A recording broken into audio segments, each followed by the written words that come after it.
Like the video, subscribe to the channel and press the bell icon for latest video updates. Meherchand Polytechnic College, Jalandhar, once again declared as Best Polytechnic in Punjab. Congratulations and best wishes to all its alumni, current students and teachers. We believe in motto Together We Can। ਇਹ Facebook account ਤੇ ਲਿਖਿਆ ਹੈਗਾ doctor Jagroop Singh ji, ਜੋ principal ਹੈਗੇ ਇਸ prestigious polytechnic college Jalandhar ਵਿਖੇ। Doctor Singh ਨੇ ਦੱਸਿਆ ਉਹਨਾਂ ਨੂੰ ਹੁਣ ਤੱਕ ਤੀਸਰੀ ਵਾਰੀ ਇਸ ਬੈਸਟ ਕਾਲਜ ਦੇ ਇਨਾਮ ਨਾਲ ਨਵਾਜਿਆ ਜਾ ਚੁੱਕਾ ਹੈਗਾ। ਭਵਿੱਖ ਵਿੱਚ ਵੀ ਉਹਨਾਂ ਦਾ ਇਹੀ ਕੋਸ਼ਿਸ਼ ਹੈਗੀ ਆ ਇਹ ਜਿਹੜਾ ਇੰਸਟੀਚਿਊਟ ਹੈਗਾ ਪੰਜਾਬ ਵਿੱਚ ਸਿਰਕੱਢ ਇੰਸਟੀਚਿਊਟ ਵਿੱਚ ਸ਼ਾਮਲ ਹੋਵੇ। ਦੇਖੋ ਜੀ, ਜਿਹੜੇ ਬੱਚੇ ਡਿਪਲੋਮਾ ਕਰਨ ਤੋਂ ਬਾਅਦ ਡਿਗਰੀ ਕੋਲ ਜਾਣਾ ਚਾਹੁੰਦੇ ਆ ਤਾਂ ਡਿਗਰੀ ਦੀਆਂ ਫੀਸਾਂ ਜ਼ਰੂਰ ਜ਼ਿਆਦਾ ਹੈਗੀਆਂ, ਡਿਗਰੀ ਦੀਆਂ ਫੀਸਾਂ ਕੰਪੈਰੇਟਿਵਲੀ ਵੀ ਜ਼ਿਆਦਾ ਹੈਗੀਆਂ। ਜਿਹੜੇ ਅੱਛੇ ਇੰਸਟੀਚਿਊਟਸ ਹੈਗੇ ਆ, ਜਿਹੜੇ ਮਾਨਤਾ ਪ੍ਰਾਪਤ ਇੰਸਟੀਚਿਊਟ ਆ, ਉਹਨਾਂ ਨੇ ਉਹਦੇ ਵਿੱਚ ਵੀ ਸਕਾਲਰਸ਼ਿਪ ਪ੍ਰੋਵਾਈਡ ਕਰ ਦਿੱਤੀ ਆ, ਬੱਚਿਆਂ ਨੂੰ ਮਿਲਦੀਆਂ। ਸੋ ਬੱਚਿਆਂ ਨੂੰ ਜੋ ਸਹੂਲਤਾਂ ਡਿਪਲੋਮਾ 'ਚ ਮਿਲਦੀਆਂ ਉਹ ਡਿਗਰੀ ਵਿੱਚ ਹੀ ਮਿਲਦੀਆਂ। ਲੇਕਿਨ ਜ਼ਿਆਦਾਤਰ ਸਾਡੇ ਪ੍ਰਾਈਵੇਟ ਇੰਸਟੀਚਿਊਟ ਹਨ, ਉਹ ਪ੍ਰਾਈਵੇਟ ਇੰਸਟੀਚਿਊਟ ਜਿਹੜੇ ਉਹਨੀਆਂ ਸਹੂਲਤਾਂ ਬੱਚਿਆਂ ਨੂੰ ਨਹੀਂ ਦਿੰਦੇ ਤੇ ਬੱਚਿਆਂ ਲਈ ਮੁਸ਼ਕਿਲ ਆਉਂਦੀਆਂ। ਉਹਦੇ ਲਈ ਮੈਂ ਦੋ ਰਸਤੇ ਬੱਚਿਆਂ ਨੂੰ ਕਹਿੰਦਾ। ਇੱਕ ਤਾਂ ਹੈਗਾ ਡਿਪਲੋਮੇ ਤੋਂ ਬਾਅਦ ਇਮੀਡੀਏਟਲੀ ਜਿਨ੍ਹਾਂ ਦੇ ਪੇਰੈਂਟਸ ਅਫੋਰਡ ਕਰ ਸਕਦੇ ਆ ਉਹ ਤਾਂ ਜਾ ਕੇ ਡਿਗਰੀ ਕਰੋ। ਜਿਹੜੇ ਬੱਚਿਆਂ ਦੇ ਪੇਰੈਂਟਸ ਅਫੋਰਡ ਨਹੀਂ ਕਰ ਸਕਦੇ, ਪਹਿਲਾਂ 1-2 ਸਾਲ ਜੌਬ ਕਰੋ, ਆਪਣਾ ਪਹਿਲਾਂ ਬੈਂਕ ਬੈਲੈਂਸ ਸਿਕਿਉਰ ਕਰੋ ਤਾਂ ਕਿ ਜੌਬ ਐਕਸਪੀਰੀਅੰਸ ਹੋ ਜਾਏ। ਉਸ ਤੋਂ ਬਾਅਦ ਤੁਸੀਂ ਹਾਇਰ ਸਟੱਡੀ ਕੰਪਨੀ ਵੱਲੋਂ ਵੀ ਕਰ ਸਕਦੇ। ਸਿਲੇਬਸ ਬਣਾਉਣ ਲੱਗੇ ਦੇਖੋ ਬਾਹਰਲੇ ਯੂਨੀਵਰਸਿਟੀਆਂ ਨੂੰ ਧਿਆਨ 'ਚ ਰੱਖਦੇ ਆ, ਲੇਕਿਨ ਫਿਰ ਵੀ ਇੱਥੋਂ ਦੀਆਂ ਗਰਾਊਂਡ ਰਿਐਲਿਟੀਜ਼ ਦੇਖ ਕੇ ਕੁਛ ਨਾ ਕੁਛ ਕਿਤੇ ਫਰਕ ਰਹਿ ਜਾਂਦਾ। ਖਾਸ ਕਰਕੇ ਜਿਵੇਂ ਉਹਨਾਂ ਕੋਲ ਮਸ਼ੀਨਰੀ ਹੈ, ਹਾਈਟੈਕ ਜਿਹੜੀਆਂ ਲੈਵਲ ਦੀਆਂ ਇਕਵਿਪਮੈਂਟਸ ਲੈਬਸ ਹੈ, ਉਹ ਸਾਡੇ ਕੋਲ ਕਈ ਵਾਰੀ ਨਹੀਂ ਹੈਗੇ। ਲੇਕਿਨ ਇਹ ਕਮੀ ਮੈਂ, ਕਿਉਂਕਿ ਪਿੱਛੇ ਸਾਡੇ ਆਸਟ੍ਰੇਲੀਆ ਨਾਲ ਟਾਈ ਅਪ ਦੀ ਗੱਲ ਚੱਲ ਰਹੀ ਸੀ, ਸਾਡਾ ਸਿਲੇਬਸ ਦੇਖਿਆ, ਉਹ ਕਹਿੰਦੇ ਸਿਲੇਬਸ ਤੁਹਾਡਾ ਸੇਮ ਹੈ, ਅਗਰ ਥੋੜੀ ਜਿਹੀ ਚੇਂਜਸ ਉਹ 'ਚ ਕੀਤੇ ਜਾਣ ਤਾਂ ਇਹ ਬਰਾਬਰ ਹੋ ਜਾਂਦਾ। ਸੋ ਮੈਂ ਸਮਝਦਾ ਕਿ ਇਹਦੇ 'ਚ ਭਾਰਤ ਸਾਹਿਬ ਜ਼ਿਆਦਾ ਸਟੱਡੀ ਦਾ ਫਰਕ ਨਹੀਂ ਹੈ। ਇਹ ਬੱਚੇ ਜਦੋਂ ਉੱਧਰ ਜਾਂਦੇ ਆ ਰਿਸਰਚ ਵਿੱਚ, ਜਦੋਂ ਬੀਟੈਕ ਕਰਕੇ ਜਾਂਦੇ ਉਹ ਉੱਥੇ ਜਾ ਕੇ ਕੰਮ ਕਰ ਰਹੇ ਨੇ, ਬਹੁਤ ਅੱਛਾ ਰਿਸਰਚ ਕਰ ਰਹੇ ਨੇ, ਐਸੀ ਗੱਲ ਨਹੀਂ ਹੈ ਕੁਝ ਫਰਕ ਨਹੀਂ ਹੈ। ਲੇਕਿਨ ਇੱਕ ਦੋ ਕੰਪੋਨੈਂਟ ਦਾ ਫਰਕ ਹੈਗਾ। ਉਹ ਕੰਪੋਨੈਂਟ ਦਾ ਲੈਵਲ ਤੇ ਜੇ ਸਾਡੀ ਜਿਹੜੀ ਕਾਉਂਸਲਸ ਹੈਗੀਆਂ ਅਗਰ ਉਹ ਕਰਨ ਤਾਂ ਉਹ ਵੀ ਗੈਪ ਦੂਰ ਹੋ ਸਕਦਾ। ਉਹ ਸਿਰਫ ਸਾਹਮਣੇ ਦੇਖ ਰਿਹਾ ਕੀ ਹੈ। ਸੋ ਜਦ ਤੱਕ ਸਾਨੂੰ ਅਸਲੀ ਐਕਸਪੀਰੀਅੰਸ ਨਹੀਂ ਕਰਦੇ ਉਹ ਕਾਮਯਾਬ ਨਹੀਂ ਹੋ ਸਕਦੇ। ਲੇਕਿਨ ਫਿਰ ਵੀ ਕੁਝ ਨਾ ਹੋਣ ਨਾਲੋਂ ਚੰਗਾ ਵੀ ਕੁਝ ਹੋਇਆ ਚੰਗਾ। ਇਸ ਕਰਕੇ ਆਨਲਾਈਨ ਜਿਹੜੀ ਹੈ ਬਦਲਦੀ ਹੈ, ਲੇਕਿਨ ਆਨਲਾਈਨ ਅਸੀਂ ਕੰਮ ਸਾਰਨ ਦੀ ਗੱਲ ਕਰਦੇ ਹਾਂ। ਜਿੱਦਾਂ ਆਪਾਂ ਕਹਿੰਦੇ ਨਾ ਵੀ ਜੇ ਸਾਡੇ ਕੋਲ ਕੰਮ ਵਾਲੀ ਨਹੀਂ ਆਈ ਤਾਂ ਆਪਾਂ ਰਲ ਮਿਲ ਕੇ ਕੰਮ ਕਰ ਲਈਏ। ਅਸੀਂ ਕੰਮ ਸਾਰ ਰਹੇ ਹਾਂ ਜਦ ਤੱਕ COVID-19 ਖਤਮ ਨਹੀਂ ਹੁੰਦਾ। ਜੇ ਇੰਟਰੈਕਸ਼ਨ ਬੱਚਿਆਂ ਨਾਲ ਬਹੁਤ ਜ਼ਰੂਰੀ ਹੈ। ਜਿਹੜੇ ਸਾਡੇ ਪੁਰਾਣੇ ਐਂਟਰਪ੍ਰੈਨਿਓਰ ਉਹਨਾਂ ਨੂੰ ਅਸੀਂ ਬੁਲਾਉਂਦੇ ਰਹਿੰਦੇ ਹਾਂ। ਅਸੀਂ ਹਰ ਦੂਜਾ ਸ਼ਨੀਵਾਰ ਅਸੀਂ ਇੰਡਸਟਰੀ ਡੇ ਵਜੋਂ ਮਨਾਉਂਦੇ ਹਾਂ। ਹਰ ਸੈਕੰਡ ਸੈਟਰਡੇ ਅਸੀਂ ਇੰਡਸਟਰੀ ਡੇ ਮਨਾਉਂਦੇ ਹਾਂ। ਇਹਦੇ 'ਚ ਅਸੀਂ ਪੁਰਾਣੇ ਸਟੂਡੈਂਟਸ ਹੀ ਬੁਲਾਉਂਦੇ ਹਾਂ ਜੀ। ਹਰ ਸੈਕੰਡ ਸੈਟਰਡੇ, ਦੂਜਾ ਸ਼ਨੀਵਾਰ ਅਸੀਂ ਬੁਲਾਉਂਦੇ ਹਾਂ ਪੁਰਾਣੇ ਸਟੂਡੈਂਟਸ ਜਿਨ੍ਹਾਂ ਦੀ ਆਪਣੀ ਇੰਡਸਟਰੀ ਲੱਗੀ ਹੋਈ ਹੈ, ਆਪਣਾ ਕੰਮ ਚਲਾ ਰਹੇ ਆ, ਆਪਣਾ ਬਹੁਤ ਬੜਾ ਯੂਨਿਟ ਚਲਾ ਰਹੇ ਆ। ਉਹ ਆ ਕੇ ਐਕਸਪੀਰੀਅੰਸ ਸ਼ੇਅਰ ਕਰਦੇ ਆ। ਉਹ ਬੱਚਿਆਂ ਨੂੰ ਦੱਸਦੇ ਆ ਵੀ ਕਿਤੇ ਤੁਹਾਡੇ ਵਾਂਗੂ ਮੈਂ ਇਹਨਾਂ ਬੈਂਚਾਂ ਤੇ ਬੈਠਾ ਹੁੰਦਾ ਸੀ। ਉਹਨਾਂ ਦੱਸਿਆ ਕਾਲਜ ਵਿੱਚ ਪੁਰਾਣੇ ਜਿਹੜੇ ਸਕਸੈਸਫੁਲ ਸਟੂਡੈਂਟਸ ਆ ਉਹਨਾਂ ਦੀ ਰੈਗੂਲਰਲੀ ਵਿਜ਼ਿਟ ਕਰਵਾਈ ਜਾਂਦੀ ਹੈਗੀ ਆ। ਜਿਹੜੇ ਜ਼ਿੰਦਗੀ ਵਿੱਚ ਬਹੁਤ ਕਾਮਯਾਬ ਸਟੂਡੈਂਟ ਹੋ ਗਏ ਆ ਉਹਨਾਂ ਦੀ ਹੁਣ ਜਿਹੜੇ ਮੌਜੂਦਾ ਸਟੂਡੈਂਟਸ ਉਹਨਾਂ ਨਾਲ ਮੁਲਾਕਾਤ ਕਰਾ ਕੇ ਉਹਨਾਂ ਨੂੰ ਪ੍ਰੇਰਨਾ ਦਿੱਤੀ ਜਾਂਦੀ ਹੈ। ਇਸ ਤਰ੍ਹਾਂ ਹੀ ਜਿਹੜੇ ਵੱਡੇ ਵੱਡੇ ਇੰਡਸਟਰੀਲਿਸਟ ਹੈਗੇ ਪੰਜਾਬ ਦੇ ਉਹਨਾਂ ਨਾਲ ਵੀ ਇੰਟਰੈਕਸ਼ਨ ਕਰਵਾਈ ਜਾਂਦੀ ਹੈ। ਭਵਿੱਖ ਵਿੱਚ ਵੀ ਯੂਨੀਵਰਸਿਟੀ ਦੀ ਕੀ ਰਿਕੁਆਇਰਮੈਂਟ ਹੈਗੀ ਆ, ਉਹ ਕੀ ਚਾਹੁੰਦੇ ਹੈਗੇ ਆ ਸਿਲੇਬਸ ਵਿੱਚੋਂ, ਕਿਸ ਤਰ੍ਹਾਂ ਦੇ ਟ੍ਰੇਨਡ ਸਟੂਡੈਂਟ ਚਾਹੁੰਦੇ ਹੈਗੇ, ਉਹਦੇ ਬਾਰੇ ਵੀ ਉਹਨਾਂ ਨੇ ਕਿਹਾ ਗੌਰ ਕੀਤਾ ਜਾਵੇਗਾ। ਸੋ ਓਵਰਆਲ ਅਸੀਂ ਉਹਨਾਂ ਨਾਲ ਗੱਲਬਾਤ ਕੀਤੀ। ਆਓ ਉਸ ਗੱਲਬਾਤ ਦੇ ਥੋੜ੍ਹੇ ਜਿਹੇ ਅੰਸ਼ ਦੇਖਦੇ ਹੈਗੇ। ਦੇ ਵਿੱਚ ਮਿਆਰ ਚੈੱਕ ਹੁੰਦੇ ਹੈਗੇ ਆ ਵੀ ਜਿਹੜੀ ਬੈਸਟ ਕੋਈ ਇੰਸਟੀਟਿਊਸ਼ਨ ਦਾ ਸਟੇਟ ਗਵਰਨਮੈਂਟ ਨੇ ਜਾਂ ਪੰਜਾਬ ਵਿੱਚੋਂ ਫਸਟ ਨੰਬਰ ਤੇ ਆਉਂਦਾ, ਕਿਹੜੀਆਂ ਚੀਜ਼ਾਂ ਉਹ 'ਚ ਐਗਜ਼ਾਮਨ ਹੁੰਦੀਆਂ? ਪਰ ਸਾਹਿਬ ਉਹਦੇ 'ਚ ਓਵਰਆਲ ਸਾਰੀਆਂ ਚੀਜ਼ਾਂ ਦੇਖਦੇ ਨੇ, ਜਿਹਦੇ ਵਿੱਚ ਮੇਨ ਹੁੰਦੀ ਹੈ ਅਕੈਡਮਿਕ ਅਚੀਵਮੈਂਟਸ। ਤੁਹਾਡੇ ਕਿੰਨੇ ਕੁ ਬੱਚੇ ਜਿਹੜੇ ਸਟੇਟ ਦੇ ਰਿਪਰੈਜ਼ੈਂਟ ਕਰਦੇ ਆ, ਮੈਰਿਟ 'ਚ ਆਏ ਹੁੰਦੇ ਬੱਚੇ, ਉਹਦੇ ਤੇ ਫੋਕਸ ਹੁੰਦਾ ਹੈ। ਉਸ ਤੋਂ ਬਾਅਦ ਕਿੰਨੇ ਕੁ ਬੱਚੇ ਤੁਹਾਡੇ ਪਲੇਸਮੈਂਟ ਹੋਏ ਆ ਕੰਪਨੀਆਂ ਦੇ ਵਿੱਚ, ਕਿੰਨੇ ਕੁ ਬੱਚਿਆਂ ਨੂੰ ਨੌਕਰੀਆਂ ਮਿਲੀਆਂ, ਅੱਛਾ ਪੈਕੇਜ ਮਿਲਿਆ, ਕਿੰਨੇ ਕੁ ਬੱਚੇ ਤੁਹਾਡੇ ਹਾਇਰ ਸਟੱਡੀ ਵਾਸਤੇ ਗਏ ਆ, ਕਿੰਨੇ ਕੁ ਬੱਚਿਆਂ ਦੀ ਸੱਭਿਆਚਾਰਕ ਗਤੀਵਿਧੀਆਂ ਵਿੱਚ ਅਚੀਵਮੈਂਟਸ ਆਈਆਂ, ਕਿੰਨੇ ਕੁ ਬੱਚੇ ਤੁਹਾਡੇ ਸਪੋਰਟਸ ਦੇ ਵਿੱਚ ਅਚੀਵਮੈਂਟ ਰੱਖਦੇ ਨੇ। ਬਾਅਦ ਆ ਜਾਂਦਾ ਰਿਸਰਚ, ਤੁਹਾਡੇ ਸਟਾਫ ਦੀ ਪਬਲੀਕੇਸ਼ਨ ਕੀ ਹੈ, ਰਿਸਰਚ ਖੇਤਰ 'ਚ ਐਕਟੀਵਿਟੀਜ਼ ਕੀ ਹੈ, ਤੁਹਾਡੇ ਹਾਂਜੀ। ਸਟਰੀਟ ਸਟੂਡੈਂਟਸ ਨੇ ਕਿਹੜੇ ਪ੍ਰੋਜੈਕਟ ਬਣਾਏ ਹੋਏ ਨੇ। ਤੋ ਇਹ ਹਾਂਜੀ। ਸਾਰੀਆਂ ਚੀਜ਼ਾਂ ਦਾ ਸਮਾਵੇਸ਼ ਲੈਂਦੇ ਨੇ। ਹਾਂਜੀ ਹਾਂਜੀ, ਵੀ ਇਹਦੇ 'ਚ ਵੀ ਬੱਚੇ ਦੇਖਦੇ ਓਵਰਆਲ ਤੁਹਾਡੀ ਡਿਵੈਲਪਮੈਂਟ ਕੀ ਹੈ, ਵੀ ਇਹ ਸਾਰੀਆਂ ਚੀਜ਼ਾਂ ਵਿੱਚ ਗਿਣੀਆਂ ਜਾਂਦੀਆਂ। ਜਿਸ ਤਰ੍ਹਾਂ ਸਾਡੇ ਹਾਂਜੀ। ਕਾਲਜ ਨੇ 2018-19 ਵਿੱਚ 157 ਬੱਚੇ ਮੈਰਿਟ 'ਚ ਆਏ ਸੀ, ਉਹਨਾਂ ਨੇ ਚਲੀ ਸੀ। ਤੇ ਬਹੁਤ ਇਹ ਅੱਛੀ ਸਾਡੇ ਗੱਲ। ਜਿਹੜੇ ਬੱਚੇ ਆ ਜਿਹੜੇ ਨੈਸ਼ਨਲ ਪੱਧਰ ਤੇ ਵੀ ਅਸੀਂ ਜਿਹੜੇ ਪ੍ਰੋਜੈਕਟ ਜਿੱਤ ਕੇ ਲਿਆਂਦੇ, ਸਟੇਟ ਪੱਧਰ ਤੇ ਜਿਹੜੀ Punjab polytechnic inter polytechnic competition ਹੁੰਦੀ ਟਰੋਫੀ, ਉਹ ਵੀ ਸਾਡੇ ਕਾਲਜ ਦੇ ਬੱਚਿਆਂ ਨੇ ਜਿੱਤੀ। ਉਸ ਤੋਂ ਹਾਂਜੀ। ਬਾਅਦ ਸਪੋਰਟਸ ਦੇ ਵਿੱਚ ਵੀ ਅਚੀਵਮੈਂਟ ਸਨ। ਉਸ ਤੋਂ ਬਾਅਦ ਜਿਹੜੇ ਸਾਡੇ ਸਟਾਫ ਦੀ ਪਬਲੀਕੇਸ਼ਨ ਪੇਪਰ ਬਹੁਤ ਪਬਲਿਸ਼ ਕੀਤੇ ਆ, ਪੇਪਰ ਛਪੇ ਹੋਏ ਨੇ। ਸੋ ਇਹ ਅੱਛਾ। ਸਾਰੇ ਹੀ ਚੀਜ਼ਾਂ ਨੂੰ ਲੈ ਕੇ ਇਹ ਸਾਡਾ ਜਿਹੜਾ ਇਹ ਫਸਟ ਜਿਹੜਾ ਪੋਲੀਟੈਕਨਿਕ ਆਇਆ ਬੈਸਟ ਪੋਲੀਟੈਕਨਿਕ ਪੰਜਾਬ। ਹਾਂਜੀ ਅੱਛਾ, ਬਹੁਤ ਅੱਛੀ ਗੱਲ ਆ। ਇਹ ਪਹਿਲੀ ਵਾਰੀ ਬੈਸਟ ਪੋਲੀਟੈਕਨਿਕ ਦਾ ਤੁਹਾਨੂੰ ਮਿਲਿਆ, ਮਤਲਬ ਇਹ ਸਾਲ ਬਾਅਦ ਕੋਈ ਇਸ ਤਰ੍ਹਾਂ ਕੈਟੇਗਰਾਈਜ਼ ਕਰਦੇ ਹੈਗੇ? ਦੇਖੋ ਜੀ, ਜਿਹੜੇ ਮੇਨ ਹੈ ਜਿਹੜੀ ਇੱਕ ਸੈਂਟਰਲ ਗਵਰਨਮੈਂਟ ਆਰਗੇਨਾਈਜੇਸ਼ਨ ਹੈ ਨਿਟਰ ਚੰਡੀਗੜ੍ਹ, NITTTR ਚੰਡੀਗੜ੍ਹ, ਹਾਂਜੀ। ਇਹ ਹਰ ਵਾਰੀ ਹਰ ਸਾਲ ਕਰਦੀ ਹੈ। ਲੇਕਿਨ ਉਹਦੇ 'ਚ ਸ਼ਰਤ ਹੁੰਦੀ ਹੈ ਵੀ ਜੇ ਤੁਸੀਂ ਇੱਕ ਵਾਰੀ ਜਿੱਤ ਲੈਂਦੇ ਹੋ ਤਾਂ ਫਿਰ 5 ਸਾਲ ਤੁਸੀਂ ਉਹਦੇ 'ਚ ਪਾਰਟਿਸਿਪੇਟ ਨਹੀਂ ਕਰ ਸਕਦੇ। ਦੁਬਾਰਾ ਇਹ ਨਹੀਂ ਕਰ ਸਾਨੂੰ ਸਕਦੇ। 2003 ਵਿੱਚ ਸਾਨੂੰ ਮਿਲਿਆ, ਫਿਰ 11 'ਚ ਮਿਲਿਆ, ਫਿਰ 17 'ਚ ਮਿਲ ਗਿਆ। ਇਹ ਉੱਤਰ ਭਾਰਤ ਦਾ ਸਰਵੋਤਮ ਪੋਲੀਟੈਕਨਿਕ ਅਵਾਰਡ ਸੀ 2017। ਹੁਣ ਅਸੀਂ ਉੱਥੇ 22 'ਚ ਕਰ ਸਕਦੇ ਹਾਂ। ਇੱਕ ਤਾਂ ਇਹ ਸੰਸਥਾ ਹੈ ਜਿਹੜੀ ਸੈਂਟਰਲ ਗਵਰਨਮੈਂਟ ਦੀ ਆਰਗੇਨਾਈਜੇਸ਼ਨ ਹੈ, ਜਿੱਥੇ ਅਸੀਂ 5 ਸਾਲ ਬਾਅਦ ਅਪਲਾਈ ਕਰ ਸਕਦੇ ਹਾਂ। ਬਾਕੀ ਹਰ ਸਾਲ ਬਾਅਦ ਵੀ ਡਿਫਰੈਂਟ ਆਰਗੇਨਾਈਜੇਸ਼ਨ ਹਨ ਜਿਹੜੀਆਂ ਸਾਲ ਬਾਅਦ ਸਕੋਰ ਦੇ ਬੇਸ ਤੇ ਤੁਹਾਨੂੰ ਸਿਲੈਕਟ ਕਰਦੀਆਂ ਹੈ। ਜਿਸ ਤਰ੍ਹਾਂ ਇਸ ਵਾਰੀ ਹਾਂਜੀ। ਸਾਨੂੰ ਅਵਾਰਡ ਮਿਲਿਆ ਪ੍ਰੈਕਸਿਸ ਮੀਡੀਆ ਹੈ। ਪ੍ਰੈਕਸਿਸ ਮੀਡੀਆ ਹਾਂਜੀ। ਬੜੀ ਮੰਨੀ ਪ੍ਰਮੰਨੀ ਸੰਸਥਾ ਹੈ ਨਵੀਂ ਦਿੱਲੀ ਦੀ। ਉਹਦੇ ਵੱਲੋਂ ਇਹ ਹਾਂਜੀ। ਡਿਮਾਂਡ ਕੀਤੀ ਗਈ ਸੀ ਤੁਸੀਂ ਆਪਣੀਆਂ ਕੁਐਸਚਨ ਭਰ ਕੇ ਭੇਜੋ, ਤੁਸੀਂ ਕਿਸ ਤਰ੍ਹਾਂ ਹਾਂਜੀ। ਤੁਹਾਡੀਆਂ ਅਚੀਵਮੈਂਟਸ ਉਹ ਲਿਸਟ ਕਰੋ। ਉਹਦੇ 'ਚ ਫਿਰ ਸਾਨੂੰ ਸ਼ਾਰਟਲਿਸਟ ਕੀਤਾ ਗਿਆ। ਸ਼ਾਰਟਲਿਸਟ ਹਾਂਜੀ। ਕਰਕੇ ਉਸ ਤੋਂ ਬਾਅਦ ਸਾਡੇ ਜਿਹੜੀ ਡਿਟੇਲ ਮੰਗਵਾਈ ਗਈ, ਉਸ ਤੋਂ ਬਾਅਦ ਸਾਨੂੰ ਸਿਲੈਕਟ ਕੀਤਾ ਗਿਆ। ਅੱਛਾ, ਜਿਵੇਂ ਤੁਸੀਂ ਦੱਸ ਰਹੇ ਹੋ ਵੀ ਬਹੁਤ ਅੱਛੀਆਂ ਪਲੇਸਮੈਂਟ ਵੀ ਹੋ ਜਾਂਦੀਆਂ। ਸਾਡੇ ਦਰਸ਼ਕਾਂ ਨੂੰ ਇਹ ਦੱਸੋ, ਜਿਵੇਂ ਪੋਲੀਟੈਕਨਿਕ ਡਿਗਰੀ ਕਰ ਲਈ ਆ ਕਿਸੇ ਲੜਕੇ ਜਾਂ ਲੜਕੀ ਨੂੰ, ਕਿੰਨੇ ਕੁ ਪਰਸੈਂਟ ਪਲੇਸਮੈਂਟ ਤੇ ਜੁਆਇਨ ਕਰ ਲੈਂਦੇ? ਕੁਝ ਬਹੁਤ ਸਾਰੇ ਮੇਰੇ ਖਿਆਲ ਡਿਗਰੀ ਲਈ, ਹਾਇਰ ਐਜੂਕੇਸ਼ਨ ਲਈ ਵੀ ਆਪਟ ਕਰਦੇ ਹੋਣੇ। ਕਿੰਨੀ ਕੁ ਅੰਦਾਜ਼ਨ ਕੋਈ ਪਰਸੈਂਟੇਜ ਆਫ ਸਟੂਡੈਂਟਸ ਹੈ ਇਦਾਂ ਦਾ ਕੋਈ ਰਫ ਜੀ ਤੁਹਾਡੇ ਕੋਲ ਹੈ? ਹਾਂਜੀ, ਰਫ ਜੀ ਹੈ ਜੀ। ਭਾਰਤ ਸਾਹਿਬ, ਜਿਹੜਾ ਸਭ ਤੋਂ ਪਹਿਲਾਂ ਕੁਝ ਸਾਲ ਪਹਿਲਾਂ ਦੀ ਗੱਲ ਹੈ, ਸਾਡੇ ਜ਼ਿਆਦਾ ਬੱਚੇ ਜਿਹੜੇ ਨੌਕਰੀਆਂ ਕਰਨ 'ਚ ਇੰਟਰਸਟਡ ਹੁੰਦੇ ਸੀ, ਉਹ ਜੌਬ ਅੱਛਾ। ਕਰਦੇ ਅੱਛਾ। ਸੀ ਤੇ ਘੱਟ ਬੱਚੇ ਹਾਇਰ ਸਟੱਡੀ ਜਾਂਦੇ ਸੀ। ਅੱਛਾ ਲੇਕਿਨ ਜੀ। ਇਹ ਕੇਂਦਰ ਸਰਕਾਰ ਵੱਲੋਂ ਤੇ ਪੰਜਾਬ ਸਰਕਾਰ ਵੱਲੋਂ ਇੱਕ ਸਕੀਮ ਆਈ ਹੈ ਲੈਟਰਲ ਐਂਟਰੀ, ਜਿਹਦੇ ਜਿਹੜੇ ਹਾਂਜੀ। ਬੱਚੇ ਪੜ੍ਹਦੇ ਡਿਪਲੋਮਾ ਕਰਕੇ ਉਹਨਾਂ ਨੂੰ ਬੀਟੈਕ ਵਿੱਚ ਸੈਕੰਡ ਈਅਰ 'ਚ ਐਡਮਿਸ਼ਨ ਮਿਲ ਜਾਂਦੀ ਹੈ, ਡਾਇਰੈਕਟ ਸੈਕੰਡ ਈਅਰ ਦੇ ਵਿੱਚ। ਅੱਛਾ, ਗੁੱਡ ਸੋ ਗੁੱਡ ਉਸ ਗੁੱਡ। ਤੋਂ ਹਾਂਜੀ। ਬਾਅਦ ਜਿਹੜੇ ਬੱਚੇ ਹਾਇਰ ਸਟੱਡੀ ਕਰਨ ਵਾਲੇ ਉਹ ਜ਼ਿਆਦਾ ਹੋ ਗਏ। ਸੋ ਐਵਰੇਜ ਮੈਂ ਹਾਂਜੀ। ਦੇਖਿਆ, ਜਿਹੜੀ ਐਵਰੇਜ ਹੈ ਉਹ 55% ਦੇ ਕਰੀਬ ਹਾਇਰ ਸਟੱਡੀ ਕਰਦੇ ਆ ਬੱਚੇ, ਤੇ ਅੱਛਾ। 25 ਤੋਂ 30% ਬੱਚੇ ਜਿਹੜੇ ਆ ਜੌਬਸ ਕਰਦੇ ਨੇ, ਤੇ 5 ਤੋਂ 7% ਆਪਣਾ ਕੰਮ ਕਰਦੇ ਨੇ, ਐਂਟਰਪ੍ਰੈਨਿਓਰ ਬਣਦੇ ਨੇ, ਜਿਹੜੇ ਆਪਣਾ ਰੁਜ਼ਗਾਰ ਖੋਲਦੇ ਨੇ, ਤੇ 4-5% ਅੱਛਾ। ਜਿਹੜੇ ਬੱਚੇ ਉਹ ਬਾਹਰ ਚਲੇ ਜਾਂਦੇ ਨੇ ਪੜ੍ਹਨ। ਸੋ ਇਹ ਹਾਇਰ ਚਲੋ ਸਟੱਡੀ ਤੇ ਜਿਹੜੀ ਮੇਨ ਫੋਕਸ ਹੈ। ਹਾਂਜੀ, ਚਲੋ, ਬਹੁਤ ਅੱਛੀ ਗੱਲ ਹੈ। ਹਾਇਰ ਸਟੱਡੀ ਕਰਨੀ ਵੀ ਜ਼ਰੂਰੀ ਆ। ਕੁਝ ਜਿਵੇਂ ਅੱਜ ਕੱਲ੍ਹ ਬਾਹਰ ਦਾ ਵੀ ਟ੍ਰੈਂਡ ਹੈਗਾ। ਮੇਨ ਡਾਕਟਰ ਸਾਹਿਬ, ਕਿਹੜੇ ਕਿਹੜੇ ਸਟਰੀਮ ਵਿੱਚ ਤੁਸੀਂ ਇੱਥੇ ਪੋਲੀਟੈਕਨਿਕ 'ਚ ਕਰਾਉਂਦੇ ਹੋ? ਨਾਲ ਇਹ ਵੀ ਦੱਸਿਆ ਜੀ ਸ਼ਾਇਦ ਤੁਹਾਡੇ ਡਿਮਾਂਡ ਜ਼ਿਆਦਾ ਸਟੂਡੈਂਟ ਵਿੱਚ। ਮੇਰੇ ਖਿਆਲ 2 ਸ਼ਿਫਟਸ ਵੀ ਤੁਸੀਂ ਮੈਨੂੰ ਦੱਸ ਰਹੇ ਸੀ ਪਿਛਲੀ ਵਾਰੀ ਜਦੋਂ ਮੈਂ ਤੁਹਾਡੇ ਕਾਲਜ ਆਇਆ। 2 ਪ੍ਰੈਜ਼ੈਂਟਲੀ ਵੀ 2 ਸ਼ਿਫਟ ਚੱਲਦੀਆਂ ਸੀ ਕਰੋਨਾ ਤੋਂ ਪਹਿਲਾਂ ਹੀ? ਹਾਂਜੀ ਜੀ, ਬਿਲਕੁਲ। ਸਾਡੇ ਜਿਹੜੀ ਮੇਨ ਸ਼ਿਫਟ ਹੈ, ਮਾਰਨਿੰਗ ਸ਼ਿਫਟ ਹੈ, ਉਹਦੇ ਸਾਡੇ ਕੋਲ ਚੱਲ ਰਹੇ ਇਸ time course civil engineering, electrical, ਹਾਂਜੀ। ਮਕੈਨੀਕਲ, ਹਾਂਜੀ। ਇਲੈਕਟ੍ਰੋਨਿਕਸ, ਕੰਪਿਊਟਰ, ਆਟੋਮੋਬਾਈਲ ਤੇ ਫਾਰਮੇਸੀ, ਹਾਂਜੀ। ਇਹ ਕੋਰਸ ਚੱਲਦੇ। ਇਸੇ ਤਰ੍ਹਾਂ ਸਾਡੇ ਕੋਲ, ਹਾਂਜੀ। ਜਿਸ ਤਰ੍ਹਾਂ ਤੁਸੀਂ ਗੱਲ ਕੀਤੀ ਹੈ, ਸ਼ਾਮ ਦੀ ਸ਼ਿਫਟ ਤੇ ਵੀ 3 ਕੋਰਸ ਚੱਲਦੇ ਨੇ, ਜਿਹਦੇ ਵਿੱਚ ਸਿਰਫ ਇਲੈਕਟ੍ਰੀਕਲ, ਮਕੈਨੀਕਲ ਤੇ ਕੰਪਿਊਟਰ ਸਾਇੰਸ ਹੈ।